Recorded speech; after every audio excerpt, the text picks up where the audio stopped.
Good morning. Welcome to another episode, man. Another show. No Stingy Energy. Good morning. What's up, man?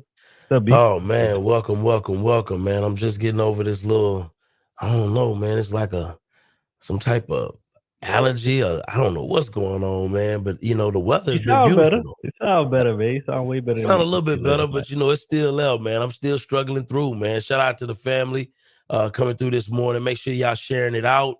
Make sure y'all liking the video as well. That definitely goes a long way with the algorithm here on YouTube. But listen, my name is Byron, real estate investor out of Houston, Texas, primarily focused on the wholesale space, do a little bit of creative finance, fix and flip, new construction, new to the build to rent space. Definitely excited about that.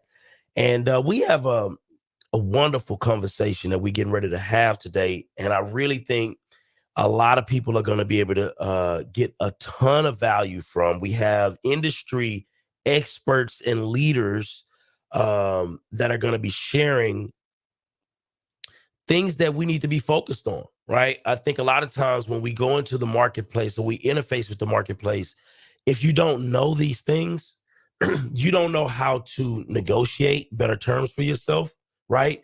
You don't know how to set yourself up for success when you're going into these environments. And so we're going to be talking about ways to better position yourself to win, simply put. But you want to add anything to that? Or just Yeah, good intro morning. in? Good morning. O'Neal Parker, real estate investor, entrepreneur, Lafayette, Louisiana. Been investing in real estate since 2016, full-time entrepreneur 2020, do all things real estate.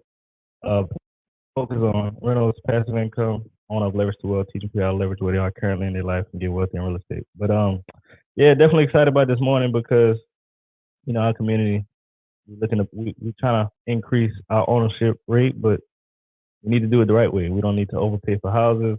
We need to buy houses at the right price. Not overpay, not overbid, like we've been doing the last 3 years. So just need to do it the right way. Leverage programs that they have out there. There's a lot of programs we don't know about.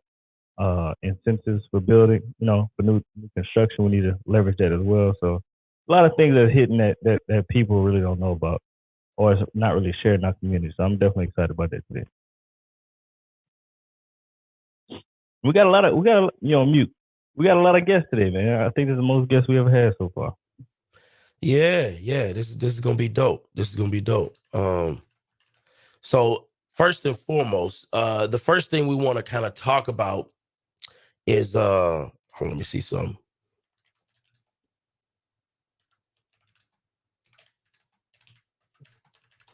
All right, perfect. I had to put that together.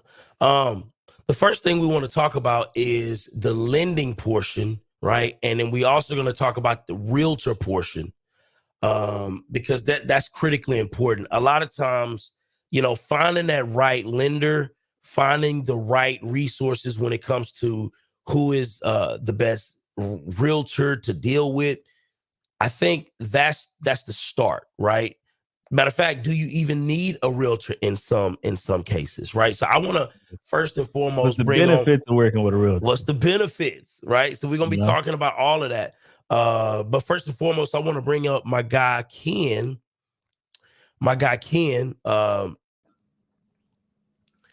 Listen, what's going top on, choice Ken? What's going lending in on? the Oh, building. man. Hey, man, it's early. Hey, man, appreciate you, man. It's Appreciate you. still dark outside. It's still dark outside, man. This ain't normal for you, huh? No, man, I had not to think. Hey, man, this is where the money is made. This is where the money is made. That time of morning. For real. Man, Ken, if you can do a little introduction for the people, I think most people know you here, but some people may not. Oh, man. My name is Ken Gilliard. I'm the president and CEO of Top Choice Lending. It's a mortgage brokerage here in the state of Texas and the state of Florida. I would consider it one of the largest brokerages by numbers as far as the amount of loan numbers I have working for me. Started the shop back in 2019. I'm growing into 22 loan officers in 2 different states. Working on more states, but these 2 states I'm working now is treating me great. So I haven't had an incentive to move on to anything else, but focus on what I have going on now.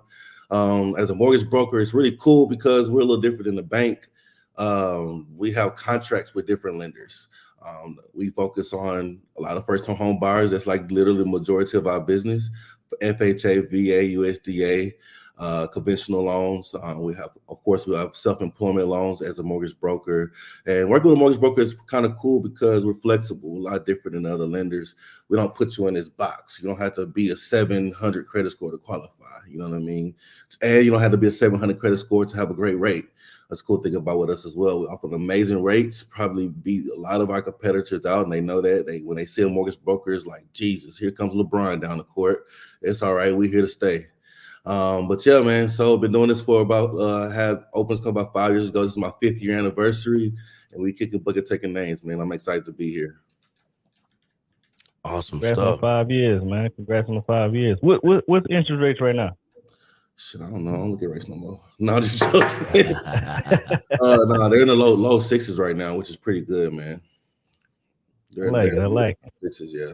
At first, last year, at the end of the year, we were in the high sixes, sevens, some in the eights if your credit was real bad.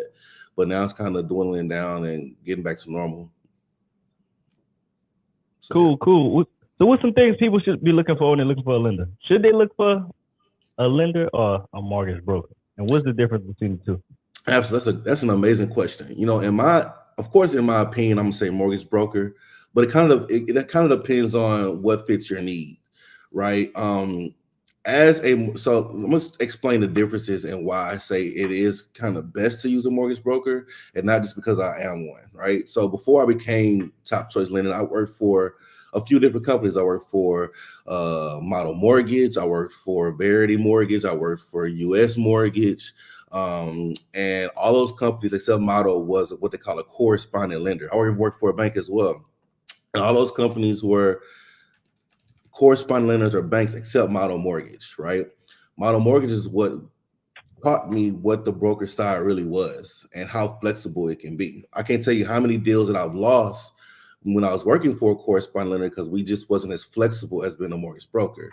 When you go to a correspondent lenders basically they have what they call a warehouse line, right? That warehouse line will somewhere from maybe like a Chase Bank or Energy Bank or a bank, right? You still have to fit within those bank rules, right? They have minimum credit scores. They're not as flexible. It's a lot of overhead. Interest rates are typically higher because they have so much of an overhead, right? Have to cover it all. And of course, it's a bank, Chase Bank. You put your money in the bank, they're lending out your money that's in their bank to consumers. And of course, they have their box. They don't want to get bad credit clients. They don't want to have clients that have special things going on. Sometimes they don't want clients that just a regular client, you know. We've heard what's going on with Navy Federal. I mean, there's a lot of things going on with things like that. They pick and choose the type of bars that they want, right? As a mortgage broker, we're extremely flexible. A mortgage broker can be anybody. We're your neighborhood people. A mortgage broker basically has what they call a contract with different banks or lenders. For example, I'm using one that everybody knows, Rocket Pro. Right, you have a retail side of Rocket Pro where they have their own loan officers, and you have what they call a wholesale side, which is where I work in that arena. Right, wholesale is like going to Costco's, where you go get some Costco's or Sam's, depending on what part of the country you are. You go in, you get your stuff at a bulk price, and you get it at a discount. Our compensation, every lender's compensations work within the interest rate. Right, as a mortgage broker, ours is capped. Also, we have the flexibility of lowering our compensation at any given time of the transaction, right, to help the client out, right? But as an incentive to my borrowers, we don't take the max compensation at Top Choice Lending. We like the volume. We want to help our people out. We lower our compensation up front to get the volume, to help the clients out, to make it hard for clients to shop us. Also, the other thing is, whenever we pull your credit one time, we shop your rate with over 30 different lenders. So instead of you having to go to the Chase Bank or go to the Wells Fargo, or go to all these other companies that are correspondent lenders, we pull your credit one time and we shop the loan for you. So we shop the loan while you shop for the home. That's basically our saying. So which is pretty cool. And if at any given time during the transaction that you're a decline, we don't have to. You don't have to go to another lender. Like I get a lot of clients that come to me that have been declined. It's a little annoying. They should have came to me first, but business. I'm so serious. A lot of people think that we just are a lender who can save deals. No, we help clients out from the beginning. I can't tell you how many times we get clients that are about to lose a house, and I'm like, why didn't you just come to us in the first place? We could have got the deal done. Right, regardless, you know what I mean, and it could be something fairly simple. The client could have a 800 credit score, but it may be something going on, and the underwriter they're not flexible like we are, and we get the deal done. We just don't have what they call overlays. And anytime you hear overlay, it's called a requirement. That's all it is, right? We don't have those overlays like everybody else, which makes it simple for us to get the deal done. So, Ken, I got a question, man. Yeah.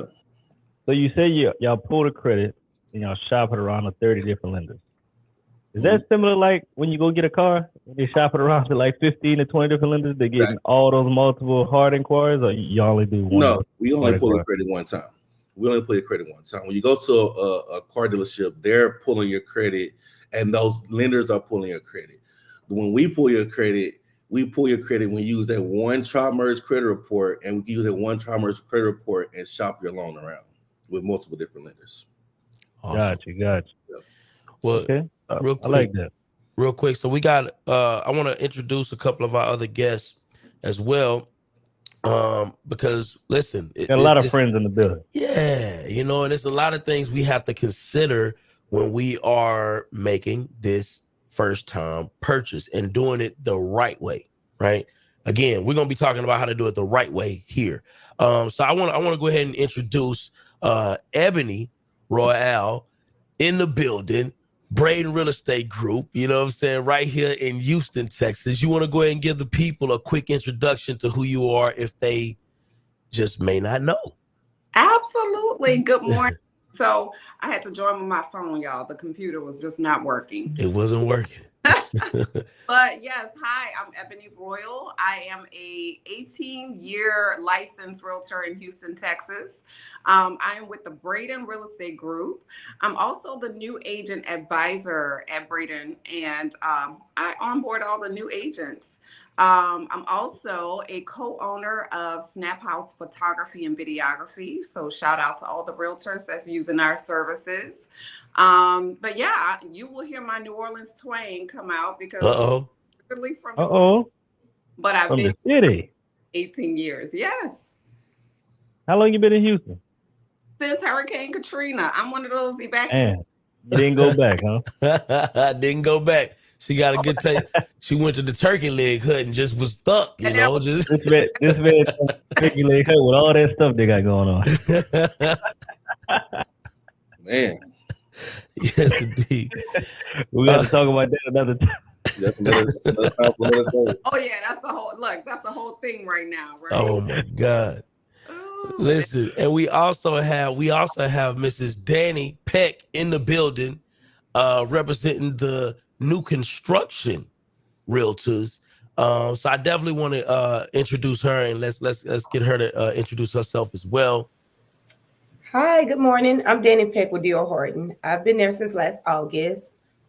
Before I was a real estate agent there in Houston, Texas. So it would have been nice to meet you guys when I was there. And happy to be here. Absolutely. So, all things new construction, that's me. I love it.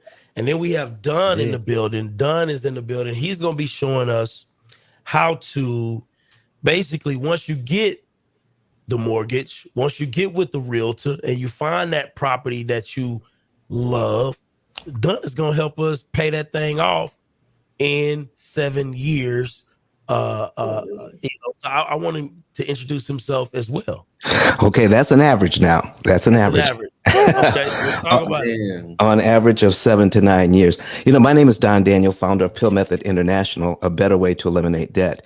And Pill stands for prepayment of principal, isolating the principal amount, leverage, and liquidity. Once you understand these 4 banking principles, you can then control your interest cost.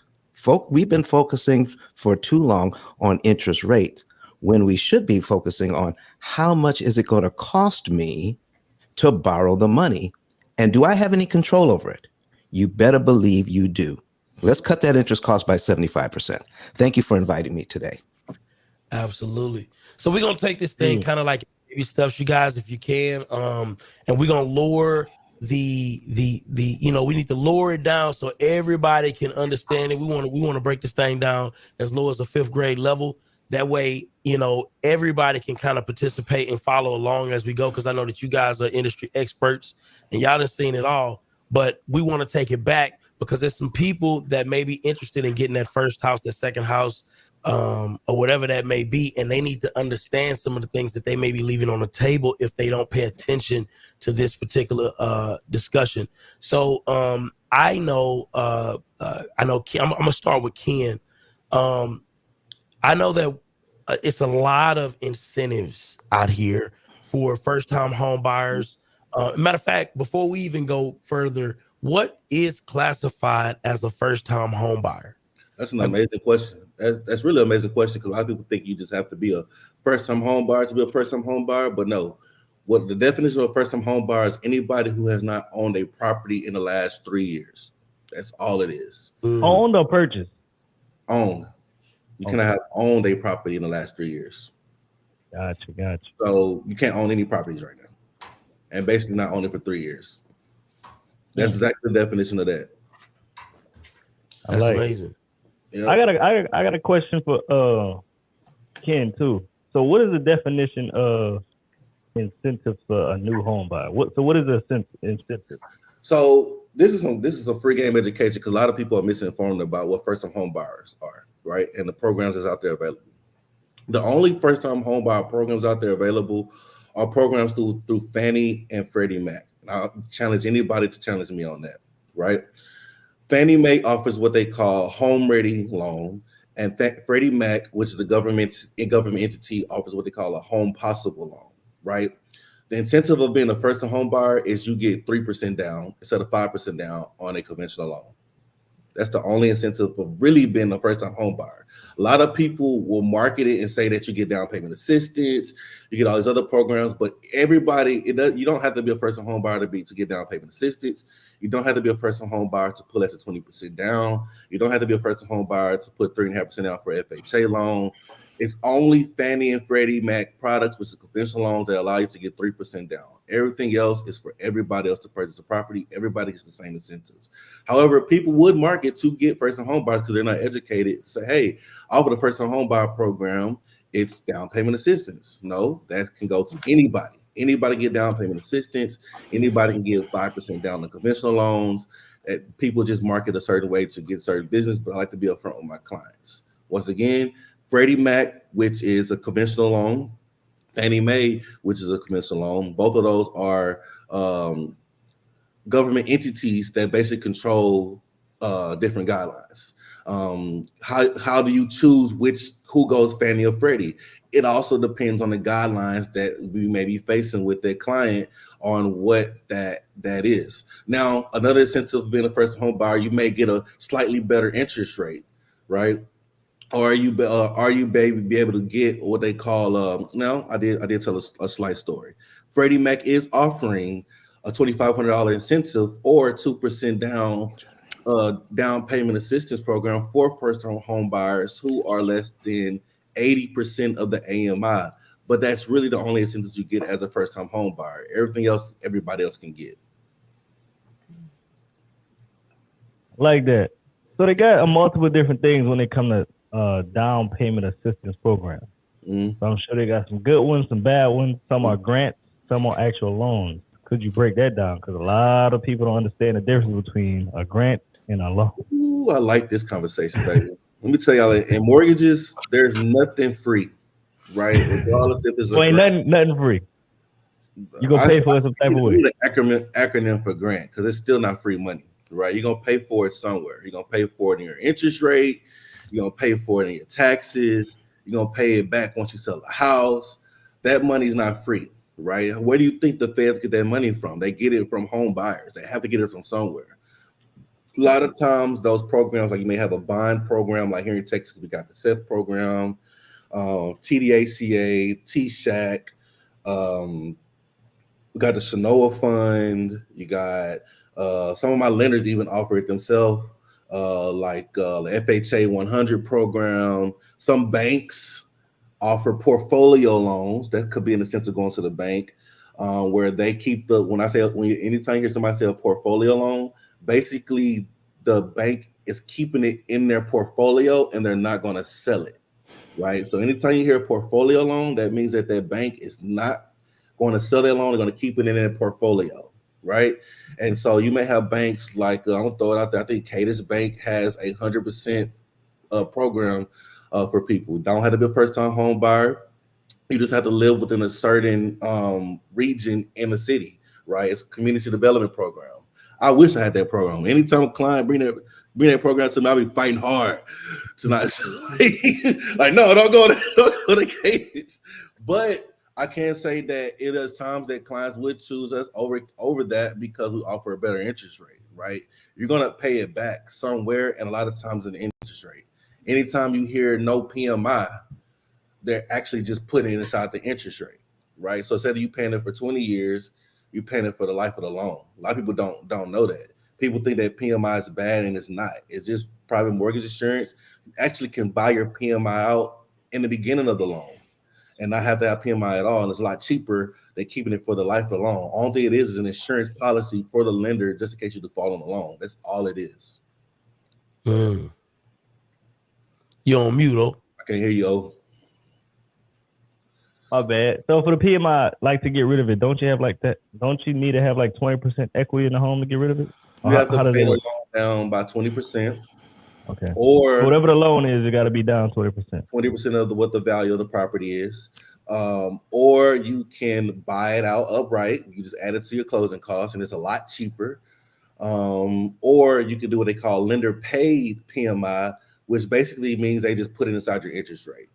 And so you'll see like for some banks, they'll have like no PMI, right? Pay attention to what your interest rate is. A lot of times your interest rate is a little bit higher than it will be without with PMI. And a lot of people don't know that. You still paying the same amount of money. The difference is the insurance is not working into your interest rate. And I like to let my clients know that, so they'll know that, hey, that this is an option. However, the PMI is not that much. It may be $40 a month. You'll be saving a lot more money over the life of the loan by just having a PMI. Or if you have the money up front, just pay it off. So, or you can split it. You can pay half the PMI during your closing costs and half the PMI on your payments. There's different ways to work the PMI for conventional loans. FHA loans a little bit different. FHA loans, huh? I ain't never heard nobody talk about PMI like this.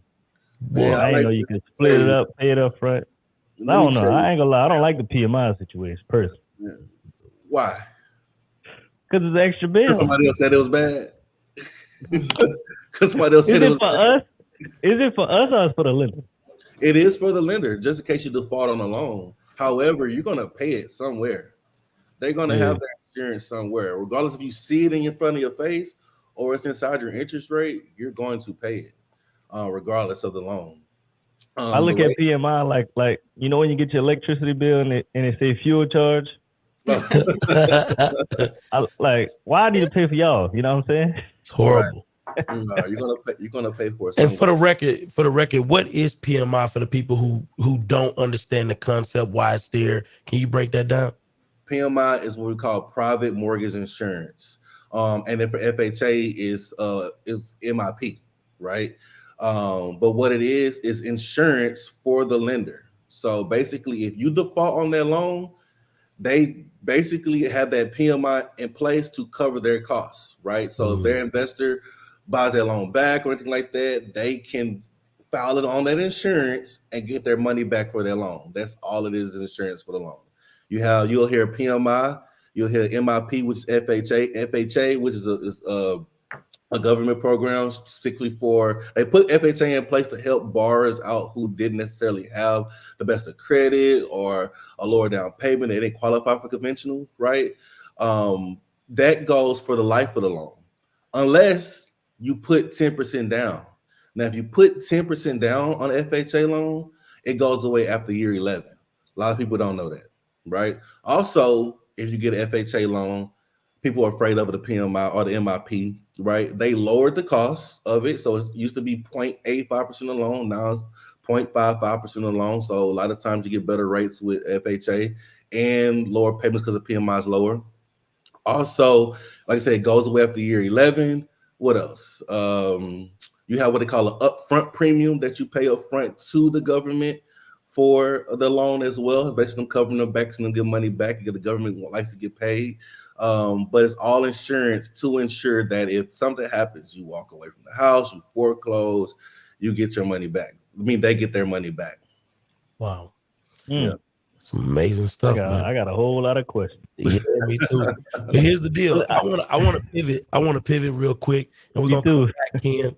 I want to talk to my realtors. I know we have Danny in here. She's gonna be representing the new construction folk, the people who are looking to get into that space. But I know we have Ebony, and Ebony, you work primarily with all buyers, right? Whether they're first-time home buyers, second-time home buyers, just somebody that's picking up an older house or a new house.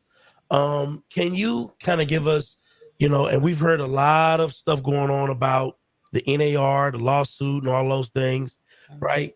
Tell me this: what does a realtor like yourself provide in terms of value to someone who is new to the market, looking to buy their first house? And is it possible for them to represent themselves, or do you think that is completely foolish for them to represent themselves? And what are some of the things that they need to do to kind of protect themselves from maybe a bad realtor, right? And also, what distinguishes you as that good realtor as well? Wow, that's about 8 questions, man. I had to get it all out because my throat. I may not make it for the next one. But so I will do my best to answer that. Honestly, being in the industry for so long, I've seen some rough transactions that if there was no realtor involved in the transaction, the buyer would have been completely just run over, right? So I think that realtors bring a lot of value. Number one, we are supposed to be a neutral party. So when I say neutral party is that we take the emotion out of the transaction. Obviously, you're making a huge purchase and a huge investment. It can be very, very emotional. So if you're working with the right, we will be able to navigate through some of those, pitfalls that you come across. Yes, I've represented, I'm gonna be honest, I love first-time home buyers. And a lot of realtors don't. I think one of the reasons why I love first-time home buyers because a lot of times they listen. If you're an experienced realtor, you can communicate to them and get them to understand the process. They're open to different suggestions throughout the process. I don't know. I love the emotional side of it when they actually get the keys, So outside of that, I think, realtors bring, experience. We are in the industry and we see things that a normal buyer wouldn't see. Like for instance, if you're working new construction, if you're doing a deal on a new construction, those contracts are drawn up by, the builder. So they're going to benefit the builder. They're not going to benefit the consumer. And so as a realtor, we come across those contracts all the time. Like, for instance, there's several communities here in Houston that within the new construction contract, it says that there is a gun range that's close to the community and your house could be hit by a stray bullet. Wow. So so there are many situations that buyers, because they're not the professional, right? I think in any industry you have professionals, just like Ken. Ken is a professional in his industry. So you wouldn't want to go to somebody that, hasn't had the training and go out there and try to do your, create your own loan. You want to work with a professional. So I think that's one of the misconceptions about realtors is that that we're not professionals. We go to school, we get continuing education. We're here to support the public, to be honest with you. I love it. Love it, love it, love it. And so what are some questions that you would say that somebody needs to ask themselves when they're looking to hire their first realtor or work with their first realtor on their new purchase? Yeah, you know what? I have been saying this for a long time. Like, when somebody's trying to sell their house, right? They interview realtors. You know, they bring them to their house and walk around and ask them a bunch of questions. I feel like buyers don't do a good job at doing that. I think you should absolutely have an opportunity to sit down and interview your realtor, find out, you know, how many transactions you've had. Maybe if you're a new realtor in the industry, what was your previous job? I mean, maybe you were a contract negotiator. You know, I would probably want you on my side, whether you're a new realtor or not, right?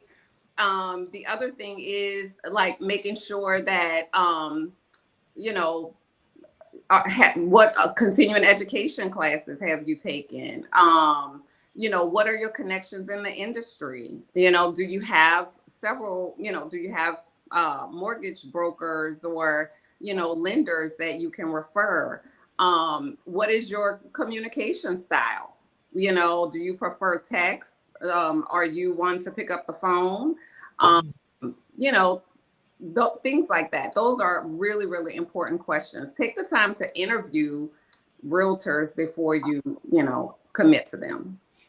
Don't just pick the first one. Don't know. And you know, What about picking my sister or my cousin? That just became the last Auntie week. Nil.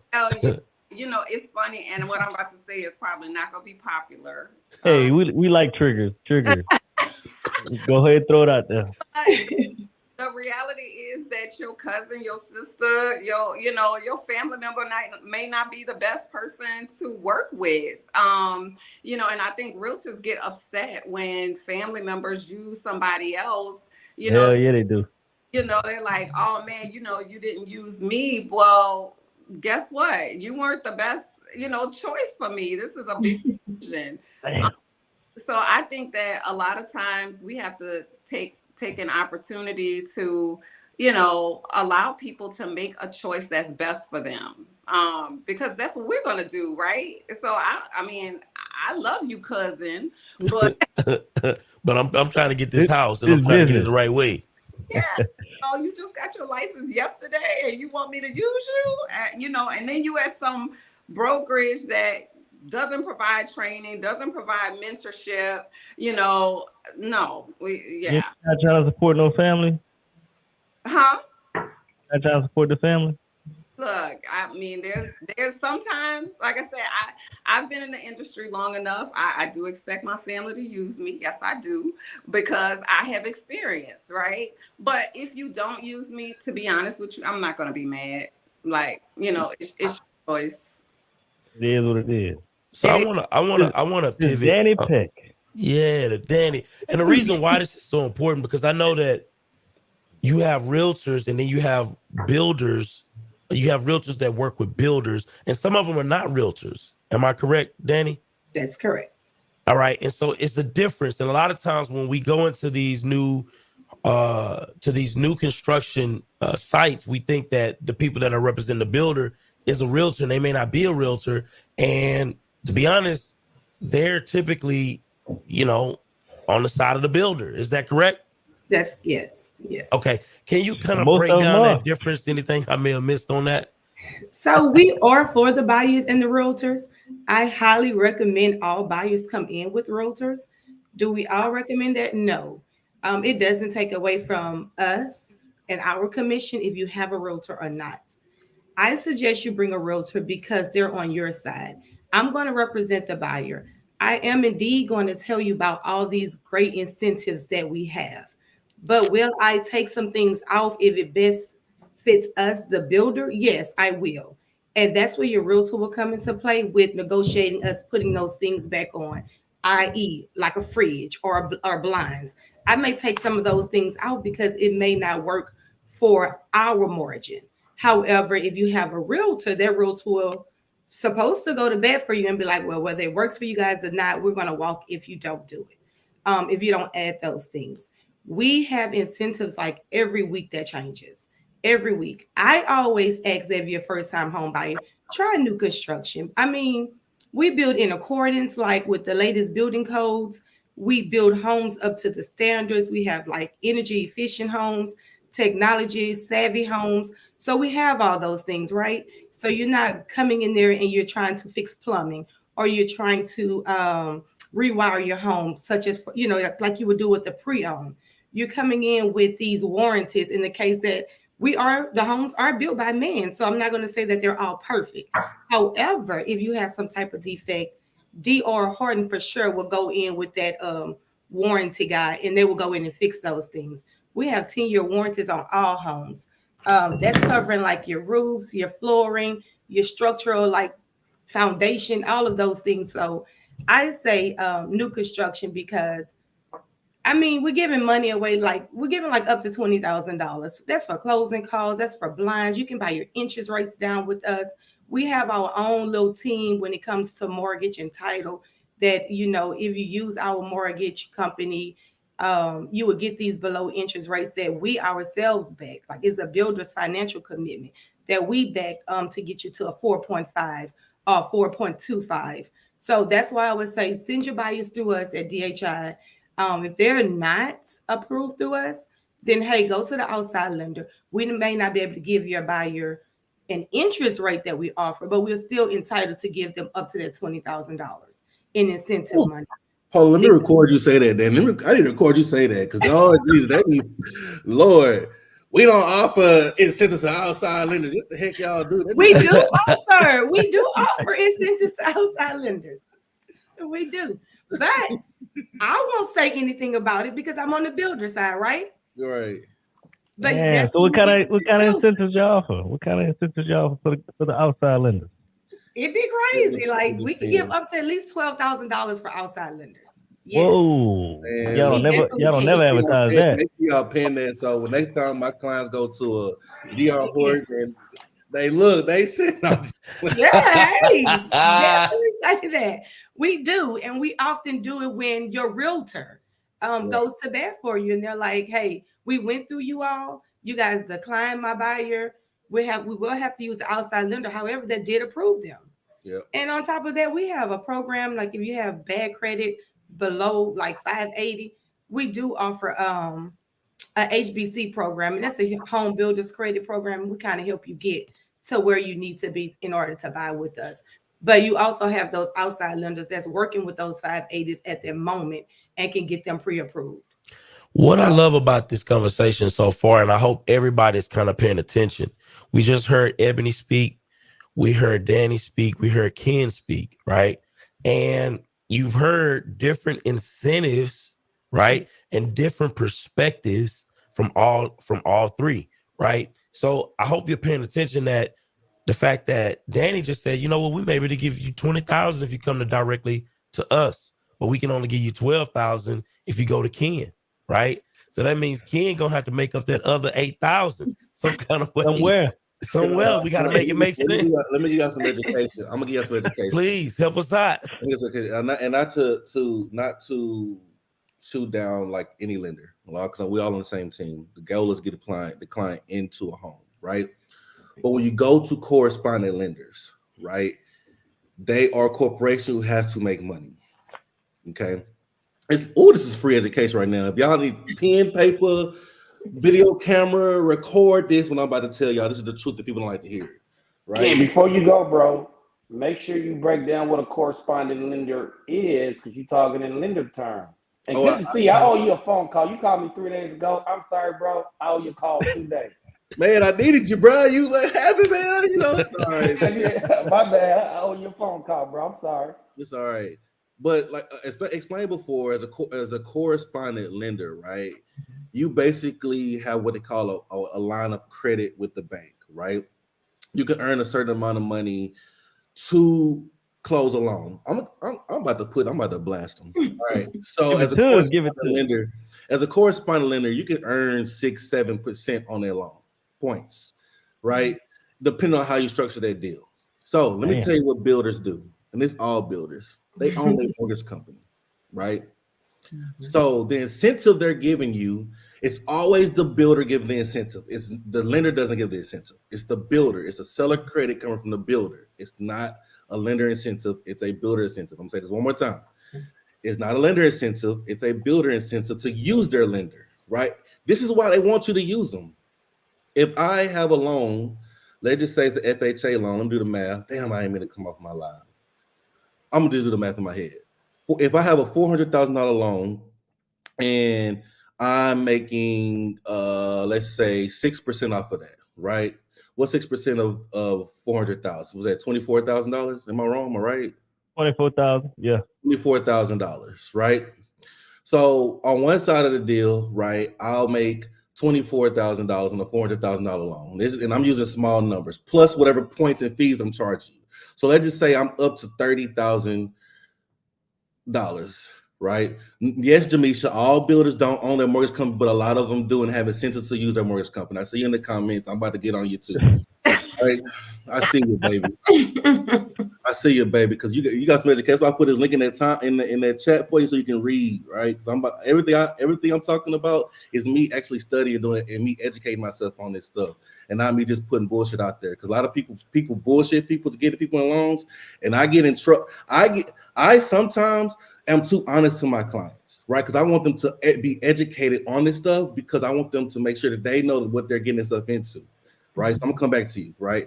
There's some education because I'm about to become a correspondent lender, so it's gonna benefit me, right? But I'm gonna use it to my advantage, right? So if I'm earning $24,000 on a loan, plus I'm charging underwriting fees, processing fees, and all this stuff, I may make an additional up to $30,000 in a loan as the lender, right? So I may make $30,000 on a $400,000 loan. But then the builder's giving you $20,000 to use their lender that they own. So they're really netting $10,000 extra money that they're making because you're using their lender, right? So they're giving you money on one side, the interest rate is high up here, and they give you money to buy the interest rates down. Then they're making money on top of that. So there's incentives for both sides, for them and the buyer. However, there has been numerous of times because our rates are already low that we are meeting and even beating those lenders, those builders' incentives because we already offer the better rates. And then if we're able to get incentives on top of our already amazing rates, we're killing the game. If I was to get those same incentives that the builders given to their lenders, we would murder the system. We would murder it because our rates are already better. We're not charging all of these fees. That's how they make their money up. That's some education for you. So whenever you are shopping at a builder's lender, please shop it around with different lenders to make sure that you are getting the best deal. Just because somebody's giving you, once again, there's no such thing as free money in this game. Whether it's down payment assistance or not. Yes, there are some programs, Jamisha, I see in the chat, that they are forgivable after a certain period of time, but you have to live within a certain tax rate, right? Meaning that you are paying it. I'm looking in the camera. You are paying it. You know how Drake did? You are paying it back in your taxes. So even though it's forgivable on paper, you're paying it back within that certain tax rates. You're going to pay that money back somehow. There's no such thing as free money in mortgages. Please stop telling these clients that. Okay, it's easy to swindle somebody who doesn't know, but I see it all the time and it's annoying. I want to educate my buyers on there's nothing free in life. Nothing besides you're going to get taxed and death. All that's free. Free game. But so Ken, let me break it down, right? So I'm gonna put myself in the consumer shoes, and I know the lending side, the realtor side, the insurance. I know all the sides very well. Need an introduction, man. You just coming in here talking, Yes, man. They may not know who you are. Man, Al Johnson, vertically integrated real estate professional, buy real estate, buy commercial, yada, yada, yada. Just happy to give some value and love seeing people be prosperous. So, Ken, I'm a consumer. Yes, sir. They give me a lending estimate showing that, hey, you're not paying any origination, right? And we're giving you some closing costs. The builder's giving you closing costs. The lender's saying we're not charging you any origination. So as a uneducated consumer, how is the lender making money, right? Where are they putting that cost to offset the builder's upfront seller's contribution? Interest rate. It's Correct. all in the interest rate. And so you mean I'm financing the cost over 30 years was actually a whole lot higher than, that closing cost that I'm getting up front.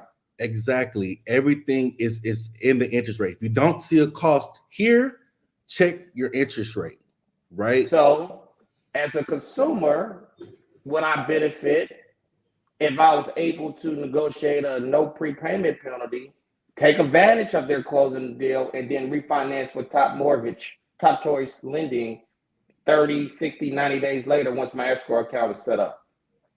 You most definitely can do that. However, what's the downside? What's the downside of doing that? You're going to repay your closing costs again. Fair enough. You're going to repay your closing costs again, so you're not paying that money. I don't, as a loan officer in this business, I don't recommend refinancing your loan at least 6 months so everybody makes sure they get their money. You know what I mean? We're not paying it back. That's including anybody who works for any other mortgage company. That's for anybody. I don't care who you work for. Don't refinance that loan for the sake of that mortgage company. Even when you go to a car dealership lot and you want to buy that car off. Man, I had this guy, dude, he was Mr. Williams, man. I love Mr. Williams. He was an old guy. He was getting ready to retire. He uses to buy his house, and the next month paid off his house. Man, I was like, this guy. What happened if they do it before 6 months? We got the money get returned. You got to pay all that commission back, bro. Every single time. Whoa! Wait a minute. Dime. I know Dunn over there. Dunn over there. Look, this so is 6 months is the clearance. 6 months. I say, anytime I'm dealing with my celebrities and athletes, I say, bro, give me 6 months, bro. Yeah. Give me 6 months. I'll let you know after that 6 months. Please. I want to pivot. We gotta pivot. We gotta pivot to Danny and Ebony real quick because Ken just mentioned some flame. He just put some flames in the conversation. So Danny, what would you say in rebuttal to some of the things that Ken just said, saying about there's no free lunch? So even though your incentives, if the builder was, if the consumer was to come to you guys, because again, this is about the consumer today, right? If the consumer was to come to you, you're saying you can give them $20,000, but if they go to Ken, you can only give them $12,000, right? Ken saying that even though you're giving them $20,000, then y'all are making it back on the back end, or I don't know, some kind of end. And it's a better deal with him. Yeah, and it's better to deal with him. Would you do you take issue with that? Do you feel like you still got the better deal with the $20,000? What's your take? Let's talk about the people now. You on mute. There we go. I would still stand firm with we may have the better deal because at the end of the day, most of your new consumers, all they're looking at is their monthly. You know, right? So they're gonna go to the outside lender, and the outside lender is going to give them their numbers, which I've seen it a million times. They're going to go to the outside lender, and they're going to compare these monthlies. That's all they care about. So when I meet with the realtor and a buyer, before I go to write a contract, my first question to them is, what are you comfortable with paying monthly? Mm-hmm. And then that's where we can start shopping. This will determine if you want 3, 4, or 5 bedrooms out back. You know what I'm saying? So you go to him and you're like, okay, this is what I have monthly at this interest rate, $2,100 at a 6.25. And then you come to us and then we'll give you the 4.5 and now you're at $1,725 a month. That's a big difference. You know, it's a big difference. So now let me can I ask you a question, Danny? With the 4.5, is it what they call a temporary buy down, or is that their fixed interest rate? That would be their fixed interest rate. At one point, we were doing where you can buy down for year 1, 2, and 3. But since the rate started lowering lowering in the market, we're now able to put it at a fixed rate. Right. Yeah. Hey, if y'all can't explain the difference between the fixed rate and the ARM. Yeah. Mm-hmm. Oh, people may not know people may not know what that latter is. So with the fixed rate, right? Fixed rate basically means that the rate is fixed for 30 years, right?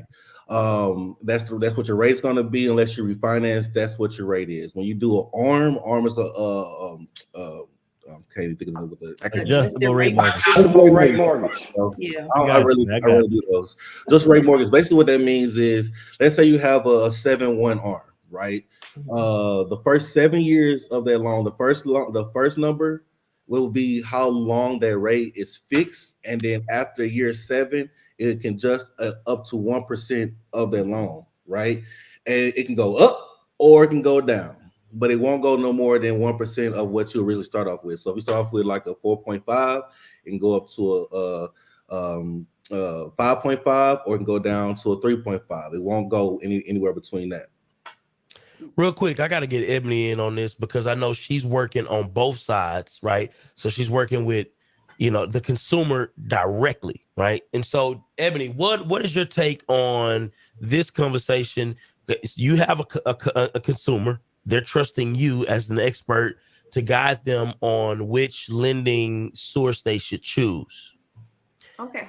So I want to say this. I do want to put it out there. There's a difference between a temporary rate buy down and an ARM. So I think that what O'Neal was referring to earlier was before we had like they would do a temporary. So they would say, you pay 3.99 your first year. The second year is 4.99, and then year 3 through 30, it's 5.99. So that's different than an ARM. An ARM adjustable, so it can adjust way up, or it can adjust down. So I just wanted to put that out there. So you just explained a temporary.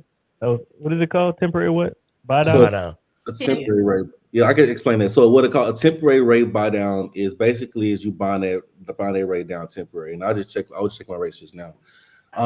So basically what that means is, so say for instance, if you do a 3-2-1 temporary rate buy down, basically what that means, let's say that the rate is your fixed rate with no buy down is at 6.125% interest rate, right? You do a 3-2-1 buy down. Basically your rate starts off at the first year at 3.125, the second year 4.125, the third year 5.125, and then the last year it goes back up to the regular fixed rate. It gives you time to look at the market and see if the market's going to go up, go down, if you want to refinance, things like that. Basically what that is let's say that a seller gives you, I'm just say 20,000, keep using that number, right? What it is they're putting this money into a holding account, right? And basically, whatever the difference of the amount that you would pay if your mortgage was 6.125, and then it's the difference between what the mortgage would be at 3.125. So if that's a $700 difference a month, that money is coming from the seller to temporarily buy down your interest rate. It's the lender's still getting their money as far as the full rate, but you're getting money or incentives from the seller to basically temporarily buy down your interest rate. So you'll sign what they call a temporary buy down agreement.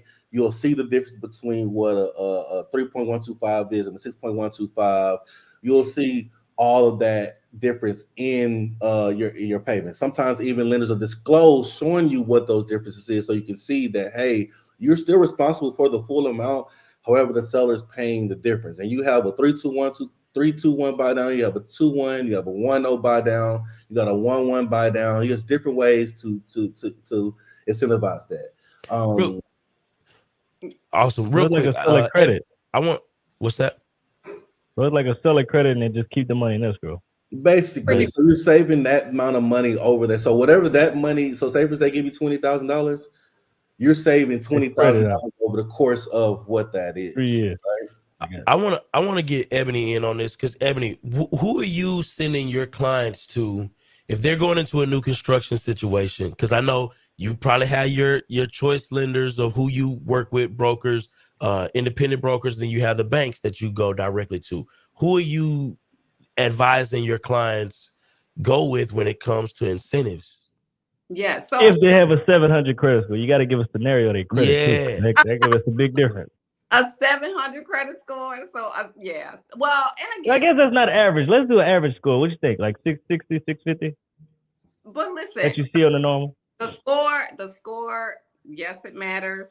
but the money matters. So whether they have a nice savings account or whether they have no money, like they can have They got 15,000. That's all they got. 15,000 or 680.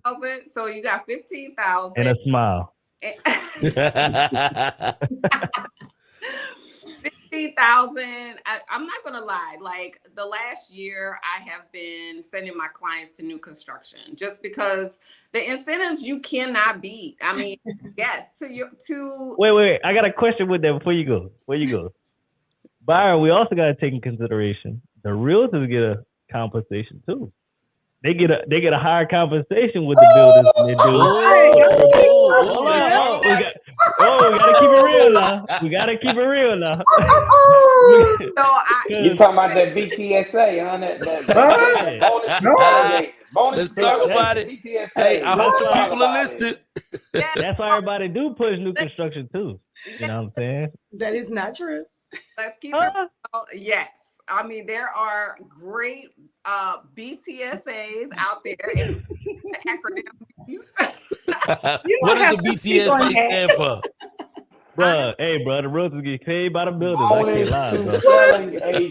Bonus to selling agent. And remember, I say vertical integrated because I make money on all three of these facets and the insurance piece. Right? So I know all of them very well. But I'm sorry, Anthony. Go back to you, Queen. Yes, but let me say this. I mean, yes, that is true. But there are a lot of realtors, i.e. me, that use that BTSA to help my buyer. So there is a certain amount that you can give back depending on, the amount, the type of loan that they have, depending on how much money they put down. The builder can give up to 6%, or the buyer can receive up to 6% of the sales price of a contribution, right? And as a realtor, we can give a gift to a buyer. So sometimes, a lot of times, those BTSAs are used to help the buyer. I'm not gonna say all the time, y'all. That ain't the truth, but.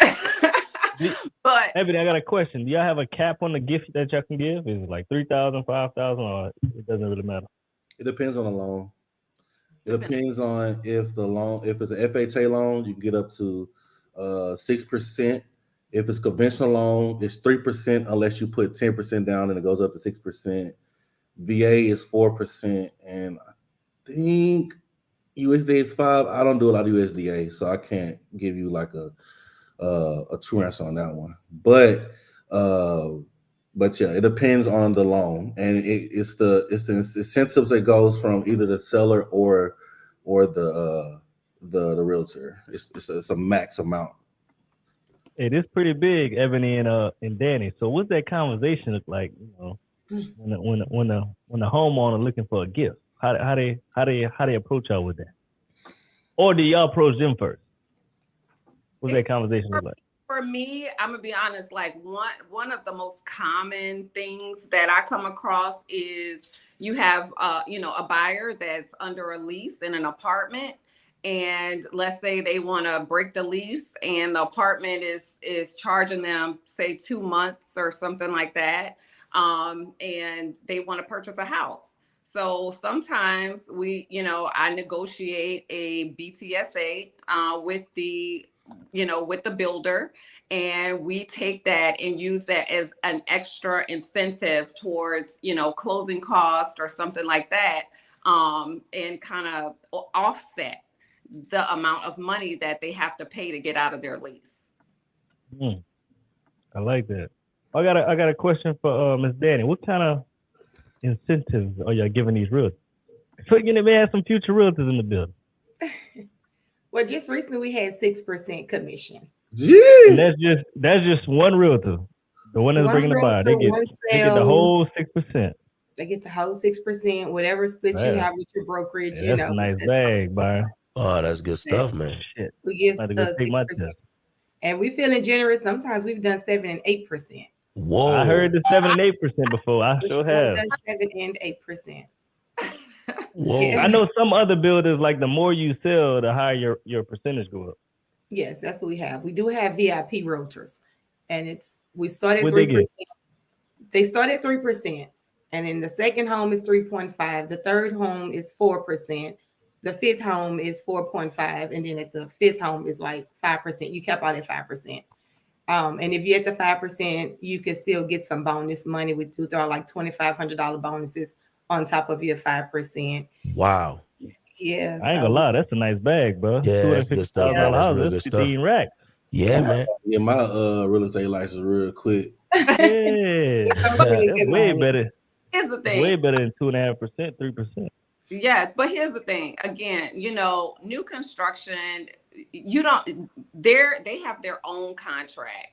So, Trek comes up with a consumer focused contract that's, so if you're buying, say, a resale home or an investment property, an existing home, we're gonna use a contract that's very consumer friendly. And what I mean by that is it's built into the contract where the buyer can get out and get their earnest money back, right? But when you're dealing with new construction, and that's what a lot of buyers don't understand, they have a promulgated contract for themselves to protect them, right? And so if you are not familiar with that, if you're not working with an attorney, then definitely a realtor is extremely important to be able to help you to understand that this is a high risk. Your earnest money is at a higher risk with a new construction home versus a resale home. And give that earnest money, it's locked, really, really understand the contract. So real quick, Jasmine Washington put in here, how does shopping rates affect your credit? Can we get an answer for that one? So whenever you pull your rates, and this is set by the CFPB, it's not made up, Jamisha. It's set by the CFPB that it affects your rates 3 to 5%, right? So you also can have your credit pulled by as many mortgage companies as possible within the first 30 to 45 days. I can get it. Let me put the CFPB website. I got everything I do. Got to put it that's backed up by the government. Stop it. See that. But yeah, so it's held by the CFPB that it is only going to affect 2 to 5 points, and then also you can shop your loan for 30 to 45 days without shopping. I mean, without it affecting your credit. You will see the inquiry, right? But it doesn't affect your credit score, right? Same thing when you go shop for a car. You get all those inquiries, but that first pull kills all the other inquiries as far as lowering your credit score. And it's only a temporary drop too. Good question. I got a question for Al, man. You with us or you busy? I'm here. I'm just multitasking. What's going on? What would you tell these people about getting insurance for their property? The insurance be killing they monthly. They monthly at $1,500. As soon as they get that insurance, that shit go to $1,750, $800, $1,800. What's your advice? I'm not going to give an economic dissertation on why the insurance market is so volatile. But what I will say, man, it's a balance in that, because it really depends on the purchase price. We're talking about first-time home buyers. Their priority is to get in the home. If you can swing if you can swing it, I would go with a preferred insurance company that if you have a claim, they actually have the balance sheet to pay your claim. A lot of builders will incentivize or push some, we call them non-admitted carriers. In layman's terms, would you put your money in a non-FDIC bank? The answer to that would be no. Well, we have builders and sometimes lenders, or just trying to get the deal done, and are recommending insurance companies with bad balance sheets, to where if they have a claim and they're not held accountable by the insurance commissioner for whatever particular state, they can be fly by night and be out of business. Well, this homeowner got their roof blown off and some significant homeowner damage, and the insurance company left them with holding the bag. So I would tell people, you obviously want the lowest payment, but don't sacrifice your hard-earned work, your down payment, and the blood, sweat, and tears you did to get in that home, just to have it insured by an insurance company with a weak balance sheet. Because if there is a claim, you will be left holding the bag. And unfortunately, that's where investors come in, like some people on this stage that will go and buy that distressed asset because they can't afford to get it fixed. So it's a balancing act, man. And I'm not being biased towards any insurance company. You got the priority number one is to get in the house. But if you can get in the house with a decent company with a decent balance sheet, that's what you do versus just picking the cheapest quote, because it's going to come back to bite you if you have a claim. And if you don't have the cash reserves to fix your home, then that becomes a whole nother issue. So what would you say to those people when they got the choice to pick, like if something happened, you pay $1,000 to get it fixed, 10,000, 5,000, or they got the percentage now, like something happened. It depends on the state. You're talking about the deductibles, right? That's a big thing, man. That's a big thing.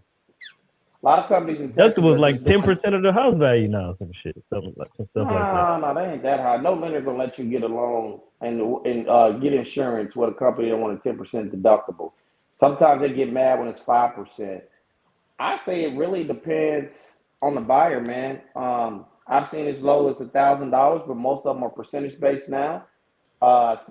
Specifically in Texas, you're going to see pretty much all of them are insurance based. If it's a home, if it's a condominium, that's a little different because the association insurance is covering the exterior, so they'll do a flat dollar amount. But when it's a home, it's going to be percentage based.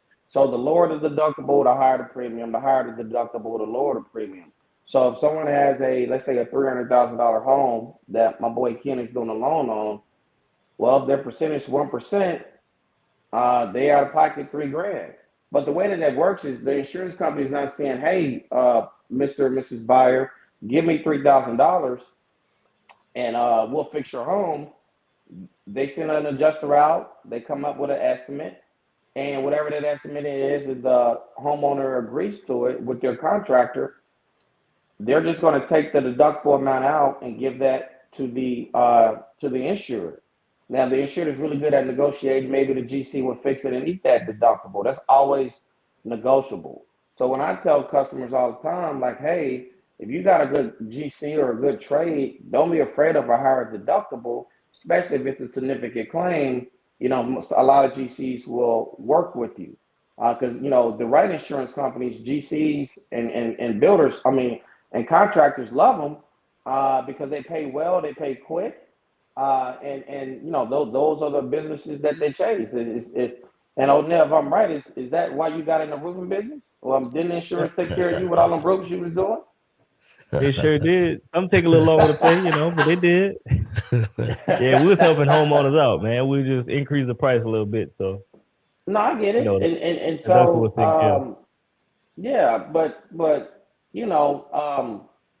people got to know where they're at financially, man. Buying a home is a lot of responsibility. It's a lot of moving parts. You got the lender, you got the builder, you got the realtor, you got the insurance person, right? And then, you have all these ancillary people trying to sell you stuff, home warranties and everything else. That's why real estate is so important to our economy. It impacts so many professions, right? So, again, it's going to always depend on insurance, man. Do they care about making sure their assets protected? Can they afford the premium? If not, what's the way to offset it? Are they going to have someone truthful and really explain to them their options and point them in the best direction? There's been time I've turned down business like, hey, man, I don't think this is the product for you and I don't have any other options, but let me refer you to XYZ and they'll help you out, because at the end of the day, it's about the owner, man. And when you do right by people, they remember that. And it's very hard to be successful and sustain that if people out here giving bad advice or dishonest advice. Real quick. I gotta highlight something real quick just for clarity. So Ebony, I gotta go back to Ebony because Ebony kind of works with everybody, right? So Ebony, from your perspective, would you recommend your buyer work with the new construction lender over somebody like Ken? Or is it every scenario where you feel like Ken is better to work with over the new construction preferred lender? Yeah, with the new construction, honestly, they have it set up where the buyer has to apply with their lender in order to sometimes to get under contract. Some builders do.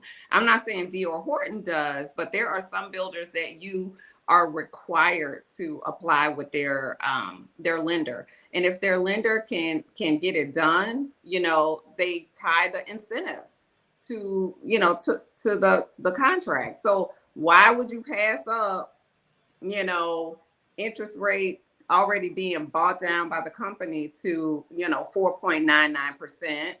On top of that, they're paying all of your closing costs, and people want a low monthly payment. That's all they're focused on. They don't really care about the back end, right? They don't care how they're paying for it, unfortunately. They just want to know, I can afford $2,000 a month. How can I get there? So it really is based off of the client. Now, if the client has not so good credit, or if the client maybe doesn't have, let's say they're an independent contractor and they don't have 2 years to get into the house. Well, the builder, Ken might be the better, the better lender for that situation, because 9 times out of 10 they're going to get denied by the new construction lender. Gotcha. So Ken, can you give us some pushback on that? Do you believe that your product, is inferior, to a lot of these new construction lenders? Or do you feel like it's superior? And if so, why? I don't say either or. What I say is to shop around. And the reason why I say shop around, because like I said before, when I'm talking to my clients, I'll say, hey, you got a better deal over there. I can't beat that. Right. But then I will explain to them what they have going on. Like, this is why this is a better deal. Right. But there are times where I'm dealing with some builders. I'm not gonna say D.R. Horton, because D.R. Horton is a monster of a builder. But I can tell you that some builders, that when they offer incentives, sometimes even without those incentives, we are still beating the deal. Right. I always recommend shopping your loans, right? And the cool thing about a mortgage broker, once again, is we pull your credit one time and we shop your loan for you within our lender base, right? And then we'll offer you, loan estimates or fee worksheets to see like which one is better. I'm not saying either one is better. Sometimes we can't touch what the builder gives because they are giving those incentives. But then I have sometimes builders that, like, I work with on the normal, they'll see my name come across the screen. They'll go to bat and say, Ken, we see you doing a loan. We'll offer your client these incentives because we know that you can get the deal done. We know that that your rates are gonna be, slightly better or whatever. It's okay. We know that we're gonna get paid, right? I just have that relationship as a lender with some of the builders. But I'm not saying either one is better. What I'm saying is just shop it around. Just shop your rates around, shop your loans around. I even tell my clients, hey, if you find a better deal somewhere else, let me know. That's gonna put me on my A game, right? What do I need to do better as far as to get the deal done, right? But I can't beat when the builder's giving like $30,000 in seller's credits. Like, I can't beat that, right? That's hard to beat right there. It's hard to beat. It's hard to beat. But if a builder comes through and they're like, we see Top Choice Lending, or we know they can get the job done, like, we'll give $15,000. I can work with half of what they get. If they give me half of what they get, I can work with it, and I can make it happen within that, So that's that. I would say that's what the thing is. Just give outside lenders a fair chance, especially if they're working with a mortgage broker. For sure, because mortgage brokers, we're a lot more flexible when it comes to our numbers as far as our interest rates and things like that, and earning a fair deal versus doing correspondent. And a lot of builders, lenders, even if they don't own it, Jamisha, a lot of them are correspondent lenders. So real quick, question for Don, man. The comments because she's been picking on me, so I'm gonna keep picking on me.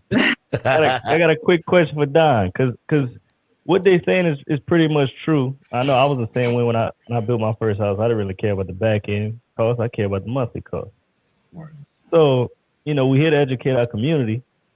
At the end of the day, we should care about the back end cost, because that's what's really eating our ass up. So Don, what's your thoughts about that? Listen, when Ebony said that, I practically jumped out of my seat. Lord have mercy. They don't care about the back end. Nobody really cares about it. We got to keep it real. But come on, man. Listen, that's the most important part. Can I just let me break it down this way? Of all the variables that we've talked about today, the one we know the least about is how the mortgage amortization schedule actually works. Mm-hmm. Once we understand it, once we can read it, reading is fundamental. Fact. Once we can read it, then we can know some things for sure to be the truth. Okay? The lowest interest rate ain't always the best interest rate. In fact, I tell my clients to stay away from the lowest interest rate. Ooh. Okay? I didn't give me some more coffee. Okay. So here's the thing. Right now, interest rates are fairly high, and people are waiting for them to come down. Now, I'm going to tell you this, and we're going to assume that people can afford the payment. So let's keep it there. If you can afford the payment, then what you want to do is understand what your cost is going to be on the loan, and if you can manipulate your cost. Can I lower the cost of borrowing money with my current budget and still live well? The answer is yes, you can. Okay. You need to understand that when you control the principal payment, you control the loan. Write it down. Control the principal payment, you control the loan. Interest payments you can skip don't matter. You are in control of the loan. And what we're not being taught in school or anywhere else is how much we are in control of the loan. You're not in control. So you can barely control, have some control over the price of the home. But we have not been told how to control the price of borrowing money. Now, we can lower this interest cost to the point where you can have an effective interest rate. Listen to this now. You can have an effective interest rate of less than 1%.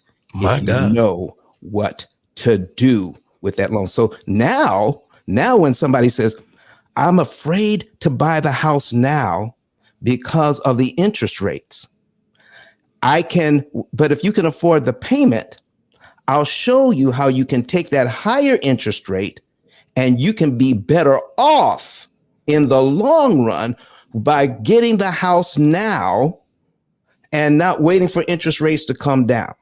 Because I'm telling you, the interest rates are high and people don't understand how a loan actually works. They're going to stay out of the market. I got a question, man. What's your thoughts about this? Ken, Yeah. Danny, Ebony, Al, what's your thoughts, man? He's waiting on the evidence. He's waiting on the evidence. I've heard Don speak a lot, man. I think what he's speaking has a lot of validity, but I think for the audience, showing the data is important, right? Because this is I don't even want to use the word contrarian belief, because it's not. When you apply principal payments aggressively at the right time, it has a huge negative impact on the lender and a huge positive impact on the borrower, right? So I'll give it back to you, Don. All right. Before we do that, I want to get Danny's take on Danny's take on what Ken said about the about his product and what Ebony was just saying before we move on. And also, I've heard even some builders will, even if you just go in as a buyer with no realtor, now you won't be represented the best, but sometimes the buyers will give you credits for not having a realtor. Is that correct? Well, our incentives are pretty much what they are. So you won't get more not using a realtor. That's why I always recommend bringing in a realtor. What we offer is what we're going to offer, with or without a realtor. Okay. Now, I can't speak much on the lending side of it because I'm not a licensed MLO. So I can't cross that line. However, I always push the lower interest rates because, I mean, some of our buyers, they're buying these homes now and they're staying in there 3 to 5 years. So does it really matter what's going on the back end? I would guess maybe not, because they're like, I'm gonna be here for about 3 to 5 years. This is a starter home, and then I'll be ready to sell and move on. And then I guess when they get ready to sell and move on, then that's when they will be want to call like the Dons and the Kens to kind of find out what's most important for me. How should I move moving forward? But right now, I just know someone told me I need to buy a home because I'm paying $2,200 in rent and I could be paying $1,700 in mortgage, right? So when they're coming to us as first-time home buyers, majority of them are coming to live there for a while to gain some type of equity to pull out or maybe sell to build or purchase what they may feel like is their forever home. Gotcha. That's a hell of a point. So That's a when smart play, too. so when I'm speaking with them, I'm like, you want our interest rates for sure, because you want to make sure that you're comfortable with the $1,700. When you go into D.R. Horton and you're buying our communities at $234,000, we get these appraisals back within 6 months. Well, I would say even within 3 months, we're raising this house price up now to $265,000. So you come in on the lower end and now you're ready to sell within 6 to 12 months. And you're gaining all this equity to then move on. And then I would say, yes, definitely consult with Dawn or Ken on seeing what will work best for you when you are now going to purchase that forever home. So, I love this strategy, and I want to break this down for everybody that if you have been paying attention or you haven't been paying attention, the things that you need to take out, at least the things that I took out of it. Number one is there's no for sure way to kind of approach it, right? So sometimes it's going to be better to go through the builder's lender, right? Sometimes it's going to be better to go to somebody like Ken. Well, the good thing about Ken is he's going to shop you to potentially hundreds of lenders, potentially, right? He has an endless amount of lenders that he can work with. And then you would go to somebody like Ebony, who can kind of help you navigate all sides of the transaction and protect you, right? But then we got somebody like Don, right? And Don is going to help us understand how to beat the bank on the back end and not pay a ridiculous 2 or 3 times the cost of the house to get the house, right? And so this is going to be critically important. So Don, do you mind kind of just giving us a quick introduction of who you are and why it's so important for people to pay attention to the message that you're sharing, especially somebody who, like Danny was saying, is not looking for their forever home. They're just trying to get into something to pay down a considerable amount of the principal so they can get into their forever home. Can you break that down for us, Don? Sure. First of all, again, my name is Don Daniel, founder of Pill Method International. And if you Google us, if you Google Pill Method, birth control is on page 2. So if you start understanding a little bit about mortgages and how they actually work, here's where I got my information from. I don't know if you've heard of autism spectrum disorder, ASD, but that's what I have. So when I look at an amortization schedule, I see pictures and patterns most people don't see. And that is the basis of my book. And out of 33 million titles on Amazon, my book is the only one that starts to teach you how an amortization schedule actually works. In fact, I have an amortization schedule on the screen right now. So in understanding that, let me go over some of the basics of understanding prepayment. So what you want to be able to do is, even if you're going to be in your home from 3 to 5 years, how can I get more equity cheaper? How can I get more? How can I grow my equity at 4 to 5 times the rate, even in 3 to 5 years? So if I sell that first home, I'm going to get more equity out because I didn't pay a whole lot of interest. Lower your interest cost and more of your money goes to where you want it to go. It goes to principal. Can I show you a couple of things? Can we put this on? Okay, can we put this on the screen? Okay, here is a $420,000 home at 6%. All right, and here's how it breaks down. The interest on this home is $486,519 over 30 years. All the numbers you'll ever hear on talking about a loan is all 30-year numbers if it's a 30-year loan. But what if you're going to keep the house for 3 years or 5 years or pay it off in 7? Then all the 30-year numbers don't apply. But let me show you what happens, how easy it is to get rid of the interest. And this is going to be the basics. You have to have the basics down. And the very first payment, here's my first payment. My minimum payment on this loan is $25,1811. $25,1811. Out of that first payment, $418.11 goes to principal, $2,100 goes to interest. This is applied to how much I borrowed.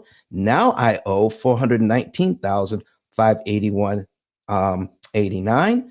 And then the bank does its math magic, says, now based on this, you owe this much. So next month, here's how much interest you pay. Oh, it went down to $2,097.91. And the amount that didn't go to interest this time goes over to principal. So each month, a little more money goes to principal, a little less money goes to interest, but your payment stays the same. This is amortization. All right. So by the time you're done after 30 years, there won't be any balloon payments. You'll be done. The loan will be paid off. But here is what we don't understand or what we lose track of. And this is why I use this particular amortization schedule: cumulative principal and cumulative interest. When you get your amortization schedule from the bank, you will not get these two columns. You'll get principal, you get interest, you get principal balance. If you have these two columns, then you know wherever you are in this loan, how much interest it costs to move your loan from point A to point B. In 1 year, you pay this loan down by $5,157.63. This is all the principal payments added up, okay? And this column is all the interest payments added up. So what it costs to pay your loan down by $5,157.63, it costs $25,000. So here's what I'm telling all of our folks. It doesn't matter what the bank wants. It is a suggestion. I highly suggest, this is the banker talking to you. I highly suggest you give us $25,000 to pay your loan down to here. Or is there anything wrong if you do have the money available? Is there anything wrong with giving the $5,000 up front? Could I give it to them on line 1? Would they have to subtract this $5,000 from my balance on month 1 and be paid down to here in 1 month instead of 12 months? If I do that, then I don't have to give them all of this interest. Then it cost me $2,100 in interest to pay my loan down to here instead of $25,000 in interest to pay my loan down to here. Does that make a difference, everybody? And that is huge. Massive. So if I learn how to prepay, so in this case, let's say I make my first payment here in January. My second principal payment would be February's principal payment of $420.20. If I had that money, if I make my payment in January, is there any rule that says I can't give the bank this $420 early? If I give them this money in January, no interest comes out of that money. All that money goes to principal, and I'm paid down to here. So here's what you need to understand. Every month when you make your mortgage payment, it costs you money to get this equity. You are creating equity every time potential equity. You're creating potential equity every time you make a monthly payment. So this potential equity of $420.20 costs $2,097.91. This is why this is not being taught in schools. Here it is. If I make my January payment here, I give the principal payment early. I'm paid down to here in January, and my next mortgage payment for February is now on line 3. So for $420, I got rid of line 2. I've turned a 360-month schedule into 359-month schedule. I'm compressing the amortization schedule by choosing when I give money to the bank instead of letting the bank tell me when to give them money so they can charge me interest. So if I give this to them in January, guess what? What happens to this $2,097.91? That's money I never have to pay. You just lowered your overall interest cost on the loan by $2,097. Wow. Isn't that amazing? Wow. So tell me this. Go ahead, Byron. No, go ahead, Al. Go ahead. So don't I have a question? If If someone just went and paid their cumulative principal payment, whatever the 12th month was, and they did that once a year, you're saying they wouldn't pay any interest for any subsequent payments for the rest of that year? Oh, that is a very good question. You're going to make 12 payments a year as long as you have this mortgage. Correct. You're going to make 12 payments a year as long as you have this mortgage. But instead of 360 payments, my clients generally have about 78 to 90 payments to pay off this mortgage. But you will have 12 payments a year. Can you go back to the amortization chart, please? Sure. Because I think it'll help the audience if they can see what I'm asking. Okay. So let's say in month 3, someone didn't know about this, and then they say, okay, well, my cumulative interest for 12 months is 51, 57, 63. So they end up paying that in month 4. Mm-hmm. Okay. So you're saying from month 5 through 12, they're no longer paying the interest off of that, but they still have to continue to make their payment, because obviously they'll foreclose if they didn't. So my question is, month 4, they paid a cumulative principal of 51, 57, 63. Mm-hmm.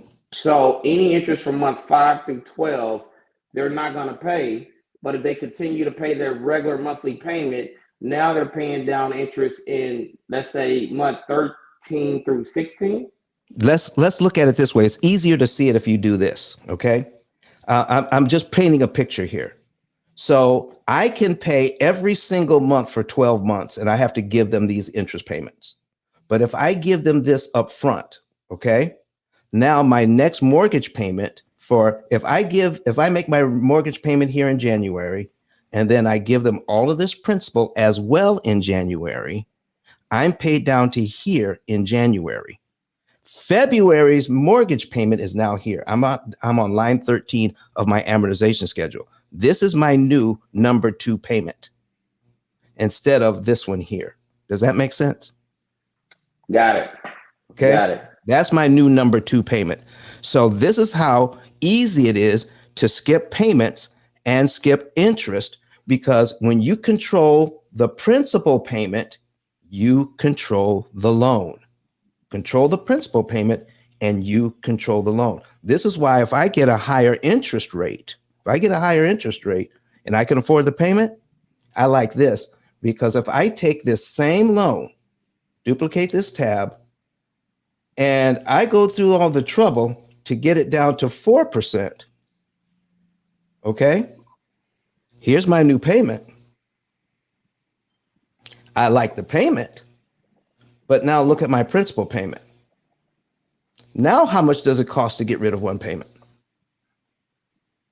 Okay. So if I have a higher interest rate, $5,000 gets rid of a year's worth of payments. I lower the interest rate. This $5,000 does about this much work for me. It gets rid of 8 payments. So this is why I'm saying, if I have a higher interest rate, let me manipulate this amortization schedule based on the knowledge of how an amortization schedule actually works, instead of being told by bankers that lowering the interest rate is always better. Banks have one product, and that's money. Why do they have different prices for it? And why would a bank ever do anything to help you?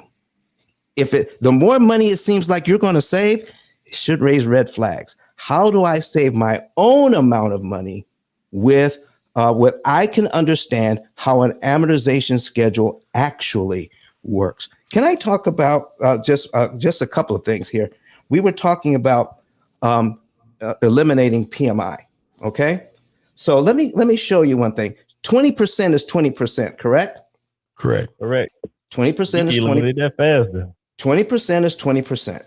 So on this payment here, $420,000, if I put down 20%, okay, that's $84,000. $84,000 if I want to get rid of PMI. But what if I decide I want to put down just 10% and get this loan? All right. And I was in the position to pay 20%. Says, well, Don, you still have PMI here if you do this. But if I put $42,000 down, I still have $42,000 I have to spend, right? Correct. That was my question, Don. So could I put my $42,000 with my first payment? Look at cumulative principal. Now I put my $42,000 down. Look what it does to this loan. And I still have my $59,000. I still have my 20% down, but I'm 89 payments into this thing now, and I do have to pay PMI for 1 month. Now I have to apply to get it taken off, but I would much rather do this with my money.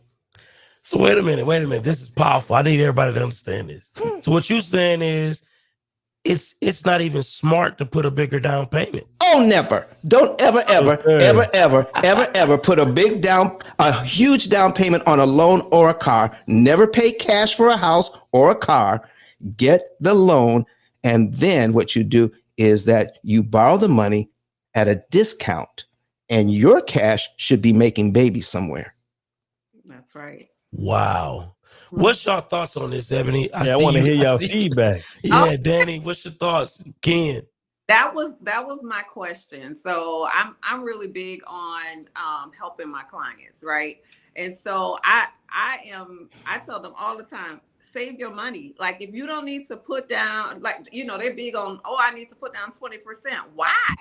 Like, why would you do that? Please don't. Please don't. Yeah, please don't. Like, y'all want that bigger loan too. So yeah, that was my question. Like, is it best if you have somebody who says they have, like, I don't know, 10% even, to say, well, get the FHA loan at 3.5%, keep the rest in your pocket, and then, pay towards your principal and save on that interest. So this is very interesting. I love it. So can I say something here? Here's what we don't know, and this is crucial. When I make a prepayment, has anybody who's ever made a prepayment on a mortgage, credit card, student loan, car loan, have you ever received a receipt from the bank saying, here's how much interest you saved because you gave us this extra payment? Anybody? Nope.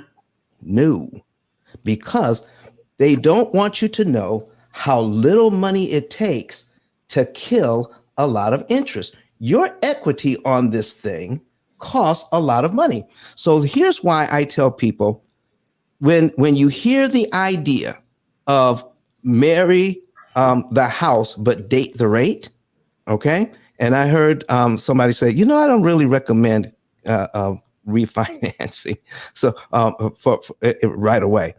Here's what you need to understand. If I refinance this loan, all right, if I refinance this loan, I got a 6% interest rate. If I refinance this loan later, all right, and I'm using the same interest rate all the way down, people generally refinance about year 5, between year 5 and year 7. Okay, here's where I am. Okay, And if I refinance this loan, I have $390,000 here. Okay. And that's how much I'm going to refinance. And then if I put in $10,000 on that as a closing cost, now I'm back up to $400,000, correct? Yep.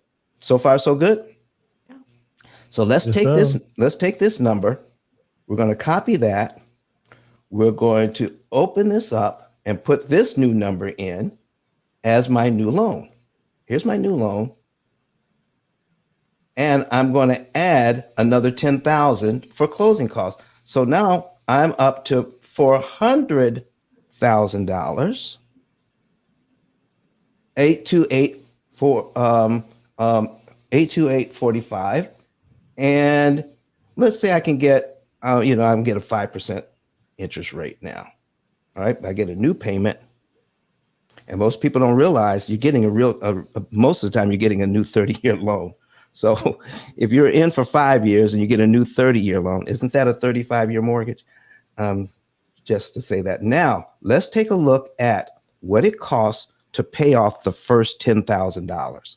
In the first year, I pay off $5,900 of the refinance cost, of the closing cost. It takes me 20 months to pay off the first $10,000 that I rolled into the loan. How much interest did I pay on that $10,000? God damn. Is that a 300% loan all day? Wow. It's All crazy. day, every day. So did this refinance just cost me $43,000? What you got to say, Ken? I got nothing to say, man. I'm listening, bro. You know, I'm learning. a wise man say if you talking, you're not listening. So I'm over here quiet. Okay. So there are times. There are times. Well, let me say this. There are times when you have to refinance. Okay. Let's say in the case of a divorce, roll your fee into the loan, and then pay off that fee in the first month. Boom. You knock 20 months off this loan. Hey. Come on now. Don, you preaching today, but I have a question. Go right ahead. I love this concept, especially for owner-occupied property. What's your perspective on if this is where investors with an extensive portfolio? Because we get to deduct interest and it still cash flows. So what's your thoughts? Would you still recommend this method for someone that maybe has a buy and hold portfolio that's all cash flowing? Most definitely, because if you could do this, so if I have an investor with this same property, the investor has the same property, and let's just say they have some money in reserve so that they can handle repairs and maintenance. How many investors keep that money in a savings account making 0.1%? Okay. So if I have 20 grand in savings and I know how much I'm out of my rents, I know how much I'm putting into my reserve account. I know how much I'm putting in my reserve account. So every month I can take some money out of my reserve account, $12,000 out of my reserve account, apply it to this mortgage. I get this much equity, not for $39,000. I get this much equity for $1,600. We can't see your screen, Don. Uh-oh, let's put that back on the screen. I'm sorry. Okay, I get this. So if here's my equity. If I have some money in reserve, all right, have it sitting in the bank at 0.1%. What if I prepaid this $12,000 on this loan and eliminated a lot of interest and paid it down to here? Okay, so now this equity didn't cost me $39,000. This equity cost me $1,600 instead. So if I'm a real estate investor, I'm not worried about paying this loan off. What I'm worried about is, can I cash out refi 10 to 15 years sooner, where I can take out $100,000 to reinvest. But here's the great thing. It's going to cost me about $75,000 in interest to get here instead of $222,000. Here's what we lose track of: interest cost. And all real estate investors I've ever talked to talk about making money on the front end, but they never talk about how much interest did I pay to make that money. And they're not subtracting the interest cost as a real expense. So if I subtracted my interest cost from my profits, would I really have a profit then?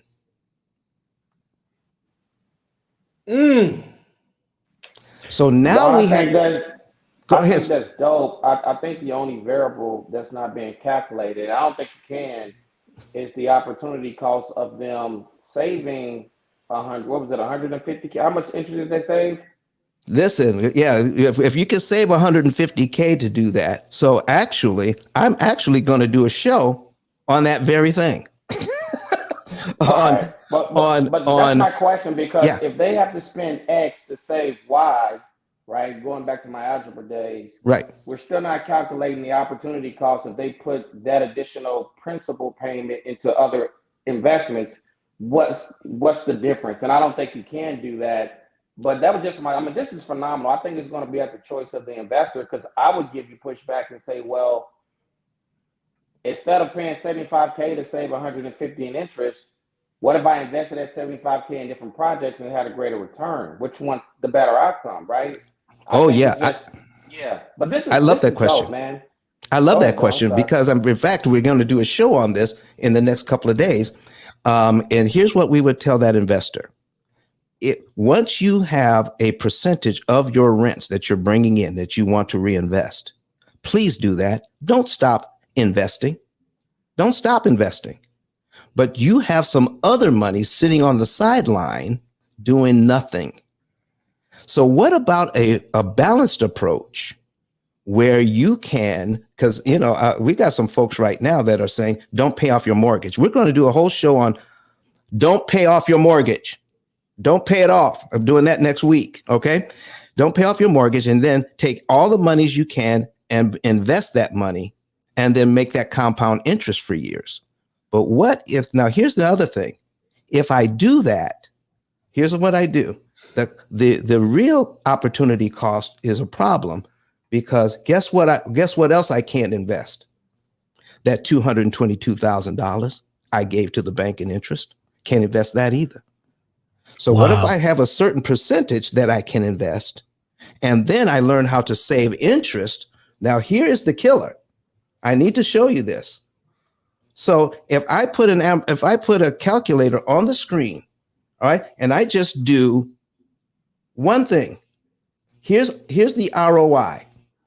If I prepay this, I don't have to pay the $1,600. Okay, so I have 1668.11 divided by what I paid to get this. Okay, I prepaid the $483, so I'm going to divide that by $483.62, and then multiply the answer by 100. Ladies and gentlemen, that's a 344% return on my money. Where else can I get that? Wow. And that's what we're not looking at. And this is exactly what the bank wants us to not pay attention to. We are conditioned not to know this, because the real estate the investor that bought your mortgage, they get all of this money every single month, and they're counting on you to pay it for 30 years. Real quick, Don, I gotta listen. This is good stuff. This is really good stuff. What is the effective interest rate? Because a lot of times we hear, we were excited about the 3% interest rates, the 4% interest rates, And I know Danny was just talking about the 4 and 5% interest rates that they're giving to first-time home buyers as builders incentives. Can you kind of break down what a 3%, 4% interest rate actually looks like in reality if we were to look at it in a fair cost? Okay. So here is that's two questions. So let me tell you what a effective interest rate we do for our clients. Here's somebody with $688,000. They got a couple of loans, they got some credit cards, and they have a mortgage of $630,000. When we add it all up, the bank wants $320,741 in interest on this loan. When we work with them, they're only going to pay about $80,000 in interest, which means that's a $240,000 interest savings. That's 75% off. And if I do the calculation, if I'm going to pay this much interest on that much debt, I would have to have an interest rate of 0.75% across the board to make that happen if I got that money from the bank. If I'm only going to pay this much interest, this would be the effective interest rate. So if I can borrow money this cheaply, what am I ever doing paying cash for anything? I can take money and be making money with my money.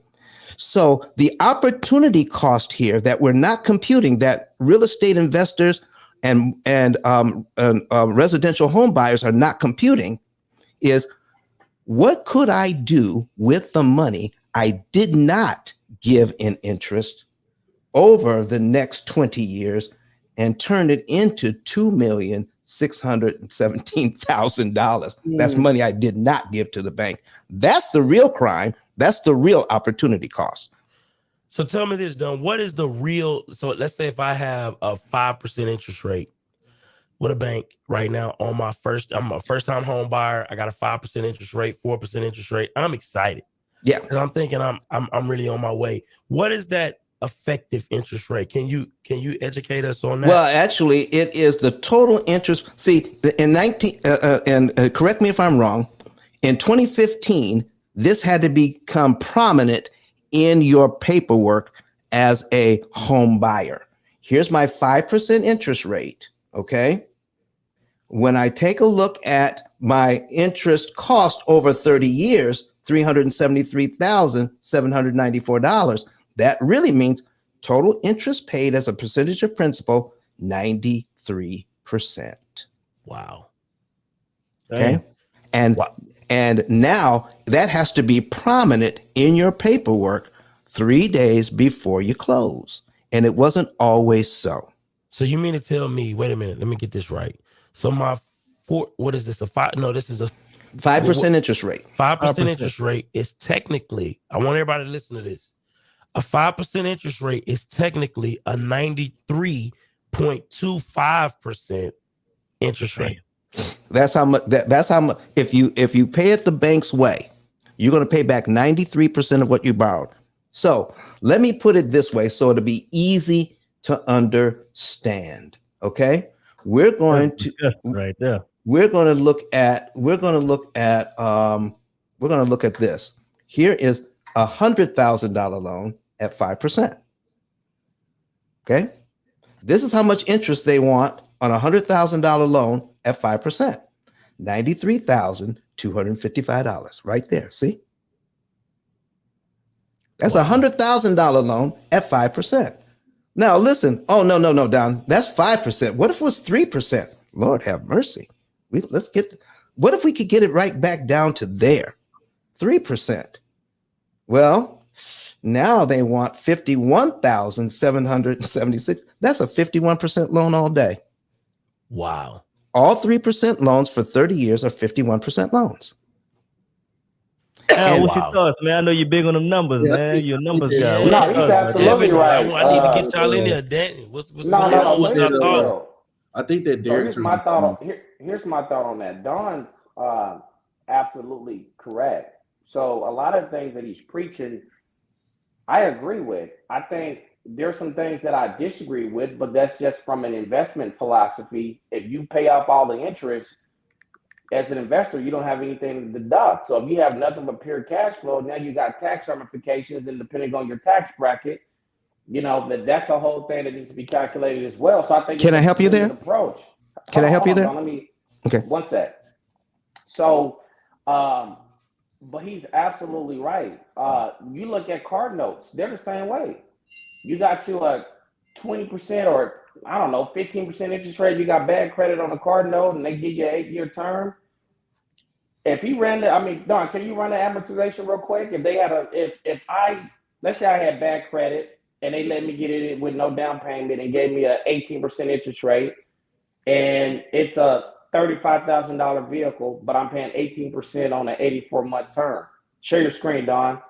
He'll show you what the effective rate is. It's astronomical, right? And so people do that every day on everything that they finance. So I completely agree with him on it. I just need to do the math to say what's a good blended approach if I don't want to get rid of all the interest because I have tenants paying them.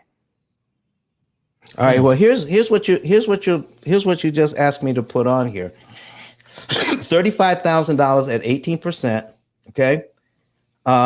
Now here's what I'm looking at. Here's the interest payment on this thing. It's $525 a month. Okay. $525 a month. And most people would look at this 18% and say, you know what? I don't want to pay that. But let me tell you this. The interest cost is what matters. The interest cost is what matters. I may not like to see 18%. Okay. But I may have a mortgage. That is 5%. Okay. But look at I'm going to go crazy about my interest rate, but I'm not going to pay attention to my interest cost. And I may be focused on trying to pay off that car loan when it's only costing me $500 a month, when my mortgage is costing me $1,600 a month. I lose complete. I don't pay attention to this. It's called inattentional blindness. We are blind to what we don't pay attention to. And if we look at interest rate, we're going to lose sight of interest cost. And actually, the interest cost on the car is cheaper than this mortgage. My God. Mm-hmm. This is good stuff. What's your thoughts, Danny? Danny on the phone. What's your thoughts about that, Ms. Ebony? You know, said somebody just entered the chat. Yeah, I had Don cooking with hot grease, man. Like listen, I don't disagree with anything on an amortization schedule. I just think when you have to evaluate the interest cost when you're an investor versus if I was to pay XYZ in advance, what's my opportunity cost of not deploying that in another investment, right? And so I think a blended approach, it makes a whole lot of sense to where maybe, and I got to get with you on this, Don, because we gotta get together and mathematically do the numbers because I'm a data guy. But it's like, hey, if you pay the principal, the cumulative principal once a year for that 12 months, I don't know how many years you save off the mortgage. I know it would be considerable versus just, I don't know, paying maybe the next 8 years of the cumulative principal and seeing how much time you save versus maybe just paying one and then that other 7 years you put it into something else. Exactly. You know what I'm saying, Dom? We talk the same language. Listen, we are high level, but we two nerds talking.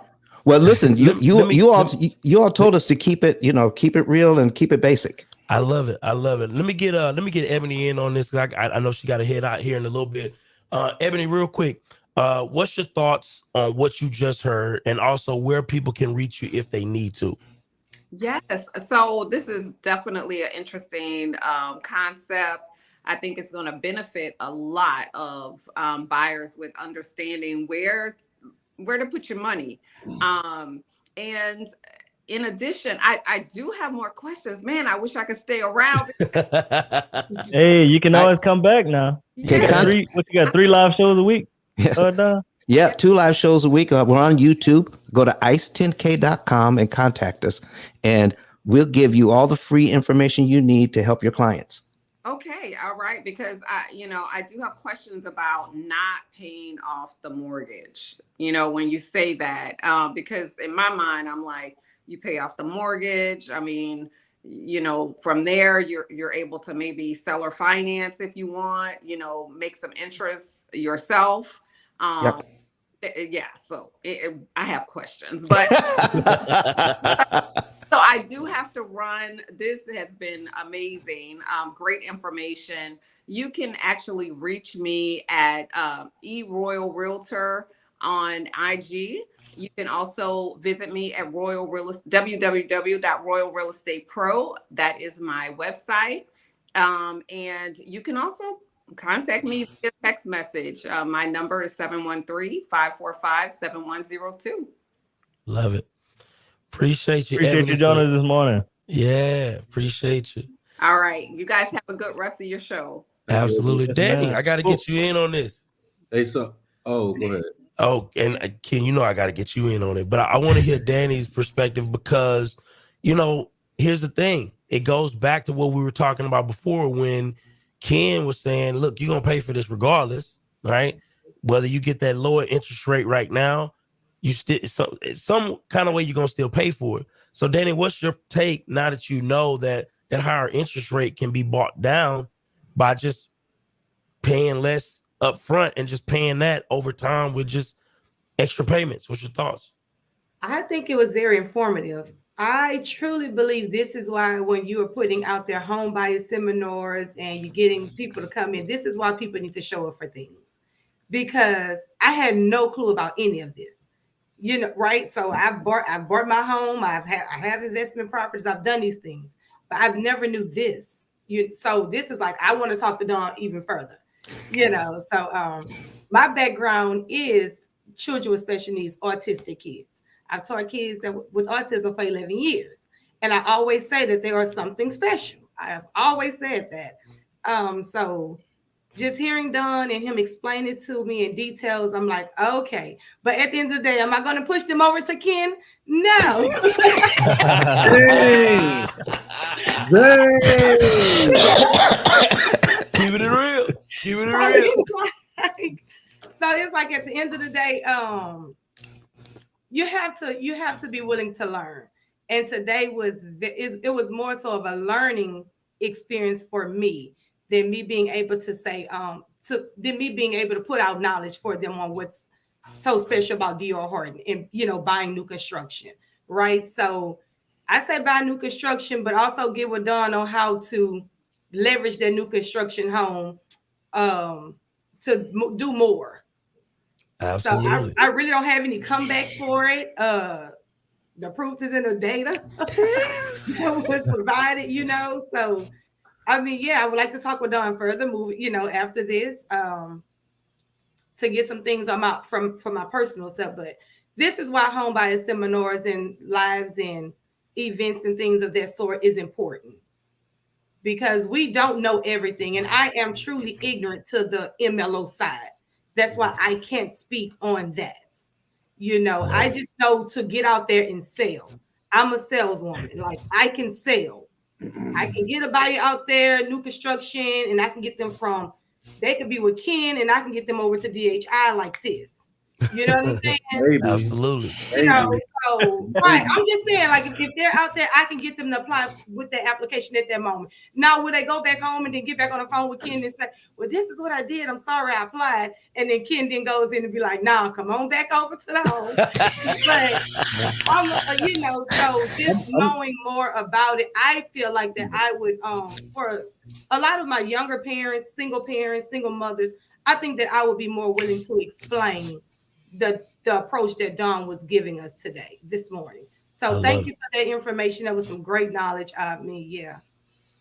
Hey, we appreciate you being here this morning. You was real honest and authentic. You ain't messing around. Kept it a bean. So she kept a real bean. The cool thing though is I'm not a hater though, so I send my clients to new construction as well. But I make sure I have my relationship with my new home construction people. Like, hey, when you see my client come through, make sure they come back to me. You know what I mean? I make sure. A lot of new construction a lot of my new construction salesmen, when they need to sell some houses, they'll call me like, Kent, what you got in your pipeline? We have some pre-approved buyers. We'll offer these certain incentives because we know that you will get them closed. So I always teach my loan officers to go and make relationships with new construction builders because you just never know. You know what I mean? Maybe they mad at their lender today and they just want to send it to somebody else. They can do that. You know what I mean? So and when realtors come back and tell me that they can't, I tell them that they lying. But I wanted to bring my my little cousin, man. This is my brother, my little cousin, into the call. Derek Davis, Pastor Derek Davis Jr. of the Grace Church International. He's an accountant by trade. He may actually probably need to connect with this guy, man. The stuff he got going on is absolutely amazing. But we call him Bo in the family. Derek bought his house. When did you bought your house, Derek? Man, do an introduction, Derek. Do an introduction. Yeah. Thanks, Kenny G. My cousin Kenny Man is what we call him. He called me Bo. We call him Kenny Man. But I'm an accountant. I've been working in this field since really since 2014. It's been about 8 years. I've worked from being a clerk all the way to an assistant director for the county here in in Houston, and I have my own business now, consulting company, where I consult back with Harris County and have some other clients that I do bookkeeping with. But personally, I was on this plan of getting out of debt, and last week I made my last payment on my house. And so, one element that how old are you, Derek? I'm 32 years old. Oh, damn! Congrats. Yeah. Shit. Yeah. When you bought the house? Wow. How long ago you bought the house? Bought it in 2017. When it was I say the good old days, because right now it's a different day. But in the good old days, and me and my wife, we were able to pay it off in 7 years, almost exact. We bought it February of 2017, and we just paid it off last week, almost exactly 7 years. And to just to add to it, I'm a nerd too, and I have spreadsheets and stuff, and my the total that I paid in interest was $37,000. Where's my other spreadsheet? Got so many spreadsheets up over here, but $37,426.38. And it was about 23% of my total payment I had to pay in interest. So, like he was saying about the 90-something percent, mine would have came out to 80-something percent. I had 4.5% as the interest rate. So that's definitely something to take in consideration when not paying it off early. But the other element I wanted to add is peace of mind. When you're debt free and don't have any debt, that peace of mind when things happen in the economy, things are going on. The only houses that can foreclose are the houses that have mortgages, so it's just that peace of mind that we feel now that sometimes it's not taken into consideration when not paying it off. May I add to that? Please. Okay. Now that because he has the spreadsheets, and I love that. He has a spreadsheet, so he knows how much interest he did not pay. You know how much interest you did not pay. So what if you strategically and methodically take that money and now start investing it, the interest you didn't pay. Exactly. And so you were supposed to be in that for 30 years, but you were in it for 7. So if you strategically to invest that money for the next 23 years, it compounded interest at between 7 and 9%. Lord have mercy. Regular people with W-2 jobs become millionaires off the money they did not pay the bank. Wow. I'm done. You know what's so dope about this? What's so dope about this is that I feel like everybody that is listening to this call, listen, if there's any major takeaway, right, get you a property that for a fact you have some money in your budget that you can add to it so you can get in and out of that mortgage faster and cheaper. Because at the end of the day, here's the deal. A lot of us are gonna pay 2 and 3 times more than what that property is worth. And so when you pay that much money, do you really have equity? When you pay 3 times what a property is worth, right? Do you really have the equity in your property that you think you have? I'm gonna say this again. Let's say, for instance, if your property goes up $50,000, right? $50,000 in the next 10 years, but you've literally paid 3 times what that property is worth over the 30 years. Do you really have equity in your house? No. No. So if we are really trying to take advantage of the information that's being shared today, we need to be putting ourselves in a position to where we can really have equity in our house. And how do we do that? We have to be listening to people like Don and what he's sharing, because that is the only way you really gonna truly be able to experience the equity. Just like what Derek was just talking about earlier. He paid his house off. He only gave them people $32,000 for his house, right? When if he would have went the traditional plan, he probably would have gave them people $150-something thousand for that house, maybe more. I don't know. But what we have to take from this stuff is not only do we have to be smart with how we go into these houses, make sure we have the right teams around us when we go into these houses, make sure that we are picking the right lender partner, right, when we go into these houses, but we also have to make sure that we're paying these houses off the right way and paying interest at the cheapest possible cost. Yep. So real quick, I got to give it to Derek. Derek, how did you learn to go into this situation that way? And then we also want to hear from ET as well on how he was able to do the same thing. Derek, what was the mindset going into this play? What triggered you to do this? So it was a basis, and it's probably won't sound unfamiliar, but I have to give credit where credit is due.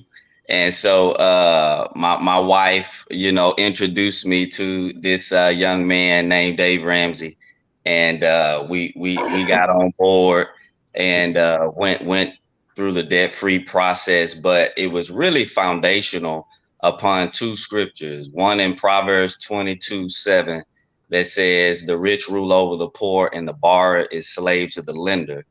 And then Romans 13:8 that says, "Let no debt remain outstanding except the continuing debt to love one another. For whoever loves others has fulfilled the law."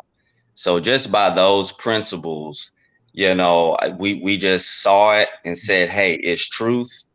Let's not deny it. Let's go for it and get it done. And we're just so blessed to be able to see us come to this finish line, because it was a mountain. I had student loans of $62,000. We had a car note of $16,000, credit cards and personal loans, and things like that. It was a mountain to look at. But now, just 7 years later, and that's 7 years for the house, not including, we did the student loans in there, and the cars in there, and the credit cards in within this 7-year period. And so the other part is, once you put numbers to paper, you don't realize how fast you can get out of it. It seems like it's a huge mountain, but once you write it, and there's another scripture that we go, write it down, make it plain. Habakkuk 2:2, write the vision, make it plain. And that's one thing we did as well. And we're just seeing the results of the scriptures work. Well, ET did something similar. Free at 32. That's crazy. Promised me a vacation once you paid off that house, and you send me that text message. It's a beautiful thing. ET did the same thing, and he actually utilized Don's plan. I know that Don and I think Dave Ramsey has one as well, but I think Don's yours is a little bit more specific in terms of the numbers. But let's hear what ET had to say about it. Listen to me, y'all. But one of his mentees took us through one of their programs, and I paid off my mortgage. But guess what happened? My marriage went to a whole nother level. And you know why? Because my wife is a security freak. And even when I blew up, my wife would be like, "Oh, you blew up, but how long is you gonna keep making this kind of money?" I was like, "I don't know, forever." She's like, "You sure?" because I'm going to keep my license as a nurse just in case you don't. So when I paid the house off, my boy was like, you ain't got to do that, you can do this. But when I paid the house off using that program, it took the stress level all the way down for my wife because we no longer had a mortgage. Does that make sense? That thing that was coming every month, that was getting on her nerves, we didn't have that no more. And so she was at rest. You got that same feeling, Derek? Absolutely. Absolutely. Wife is at peace, and that's another thing too. You know, she ain't crying to me about money. You know, she got it to spend. I love it. So Danny, real quick, what's your take on, I guess, you know, from a first-time home buyer's perspective, what would you say are some of the major takeaways that you gained from this conversation, as well as what advice would you give somebody new that's looking to get that first house and they don't trust nobody, right? What advice would you give that person? So a lot of my first time home buyers, they're coming with little to no money anyways, right? Mm-hmm. So they're looking for all this money to help them. They're looking for down payment assistance. They're looking for closing costs. They're looking for fridge and blinds and all this other stuff. So that's kind of like what I work with. But being a realtor, I will go back in. I think I will kind of use all what Don was saying, you know, kind of go on with piggyback on some of the stuff Ken was saying. Like, look at it this way. Don't put this amount of money down, you know, conventional 3 to 5%, just hold off, you know, do what you can, save some of that money and then pay later. It just will really be pretty much telling them what I've learned today. This is knowledge that I've never had to give before. So now it's like you're relearning me. Like I'm learning this, like I'm being taught how to work with these buyers. Just period. Like, so I don't, you know, so it's like at the end of the day, like you guys kind of shut me up a little bit, you know. So like, am I all for 4.5? No, not if I know I can help us. You know what I'm saying? So not if I know that I can help us win down the line. So it's kind of like I would get with them. I would just say, hey, if you come with us and you do this, I definitely want to see your chart once you're closed so that I can walk you through. So now this goes beyond just getting you to the closing table. Now I'm getting with you to kind of sort of teach you what I do know a little bit about, but also refer you back to the Kens and the Dons to kind of get you to maybe go with Ken to refi and then get with Dawn on how you can pay this amount that you didn't have to put down at this time of your like your first mortgage payment. That's kind of like what I will go to. So now it's like I'm establishing this relationship well beyond the table. So it's no longer like, here's your closing gift.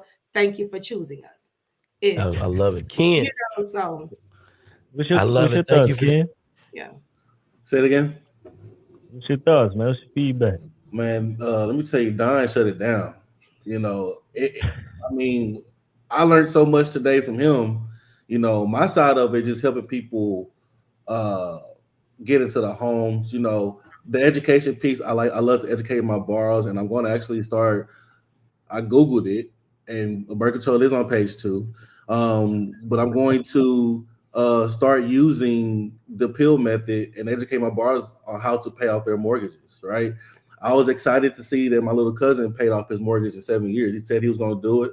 I remember we was eating barbecue at Uncle Bobby's house one day. He said he was going to do it. And a couple of years later, he did it. You know what I mean? But to see people and to see my people able to purchase real estate and own real estate and have equity and have a net worth, that is what's most important to me. You know, I went head up with UWM, which is one of the largest mortgage companies in the United States, really in the world, and Rocket Pro. They got beef. And I went heads up with them a few weeks ago, and I was like, y'all billionaire beef has nothing to do with my black people getting into these homes, so y'all keep it to yourself.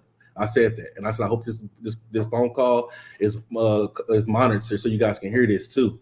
You know what I mean? I said it, and I meant it, because my number one goal with Top Choice Lending is to make sure that people have a fair opportunity to get into a home, because not all banks are going to give clients a fair opportunity. They're not going to spend the time with them when they need a little work. You know what I mean? They're not going to give them the best rate because they have an 800 credit score. Redlining still exists. Racism still exists in the industry. Me owning a mortgage company is still a rarity. Having 22 diverse and minority loan officers, because we're nice, not just Black, we have brown in there as well.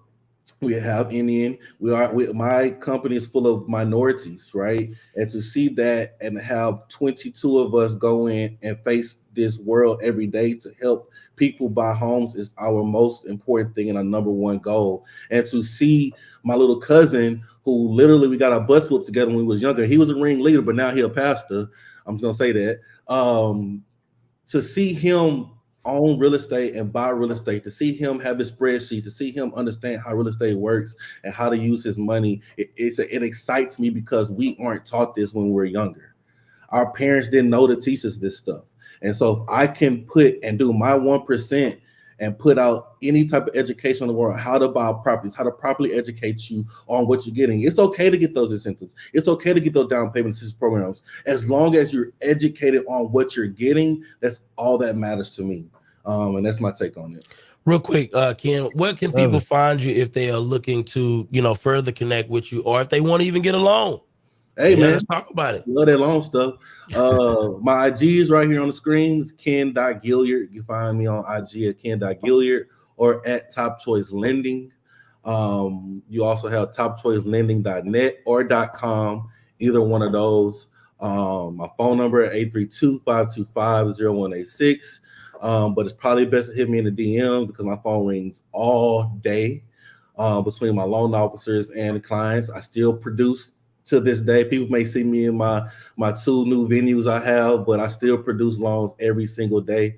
And so you go, like I say, hit me on the DMs, Ken.Gilliard. I'll connect you with one of my amazing loan officers that work with me. I got 2 of them that's on my call right now.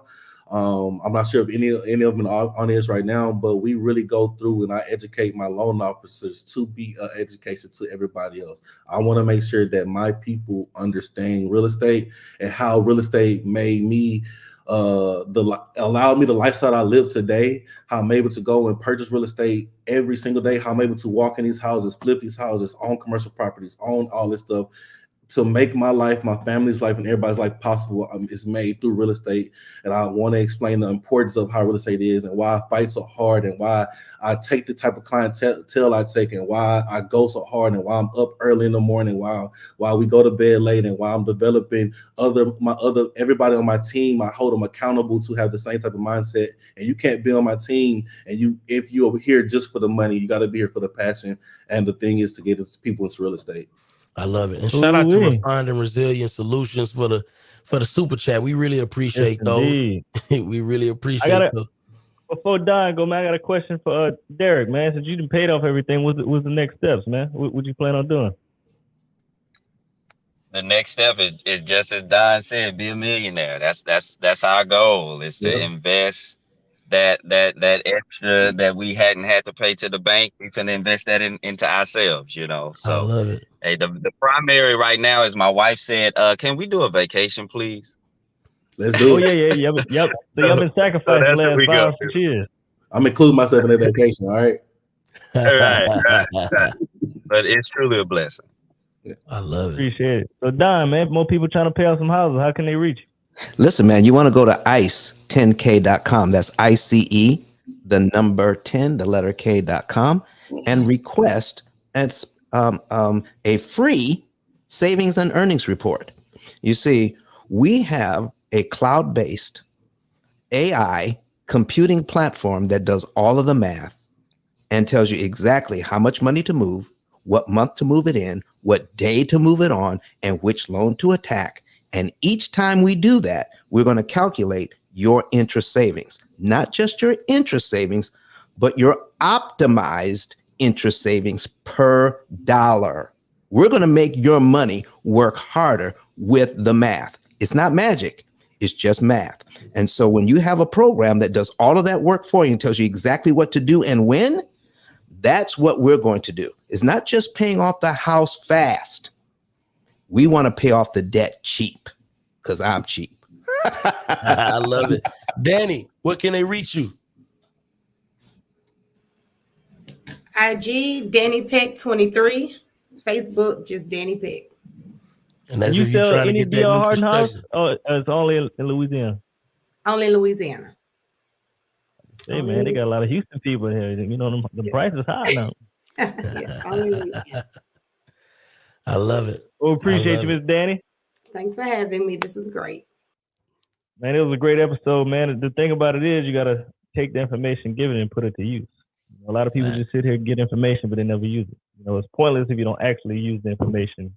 Hit up the people that's here. You know, they gave out their contact information. You got to call them up, man. Have a conversation. Of course, you may have questions that you didn't want to talk about publicly. Call them up. You know, DM them, ask them your questions. But most important thing is, you know, we have these conversations so y'all can be better in life. We can be better in life. We can make better choices. We actually understand what's going on, because most times we get taken advantage of because we don't ask the right questions. We don't know what's going on. We don't know who to call to help us. That's why we're having these conversations. Absolutely. And I would say, man, you know, my major takeaways on this whole was, you know, at the end of the day, you have to look at your effective equity, right? If you're paying a house off for 30 years, and if you're not taking heed to some of the things that you heard that Don was talking about, that Derek was talking about, you don't have the equity that you think you have, right? And then again, right, we've all been taught, put your 20% down payment down, put your 30% down payment down. Listen, you just heard some information today that is contrary to that. It may not be the smartest decision to put 20% down. It may be smarter to put 5%, 10% down and take that other pocket of money and pay that towards your mortgage early so you can pay less in overall interest for the long term, right? Buying down interest points may not be the smartest thing to do, right? So you need to really look at the numbers, look at your situation and evaluate what's going to be the most valuable for you over time, right? So these are the things that we're not typically taught. We're taught, yeah, put down a massive down payment. You're doing yourself a favor. No, you're not. No, you're not all the time. Sometimes it's better to put down a smaller down payment and make bigger payments towards that payment, right? Also, whenever you're looking to get a lender, right? Sometimes it's better to go with the lender that is working with the builder if it's a new construction, and sometimes it's better to go with an outside lender, right? Because the outside lender can shop your stuff with multiple lenders at one time with only pulling your credit one time, right? With the builder, you're typically only stuck with one lender, right? So you have to know that going into the door. Also, whenever you're dealing with a realtor, it may not be the dopest thing to just go with your cousin or your auntie them just because, right? Just because you Hey, I ain't gonna lie. It's gonna be some beef in the family if you don't, but it is what it is. It is what it is. You got to go with the person that is the most experienced, who has the most connections. And you need to ask those questions, like what kind of incentives do you know about, right? And how do they work for me, right? In my particular situation, right? So these are all of the things that we need to be paying attention to as first-time home buyers, or really any kind of home buyer, whether it's your first, second, or third. So I just hope y'all gather some information from today's show. I know I did. It was a phenomenal, educational event for me. Oh, what was your thoughts on today's show? Information overload. Man. Yes, y'all got to indeed. go back and watch this 2-3 times, man. Absolutely. I think it was great, man. Especially hearing from Derek paying his house off at 31, 32, but that's crazy. Well, all his debt.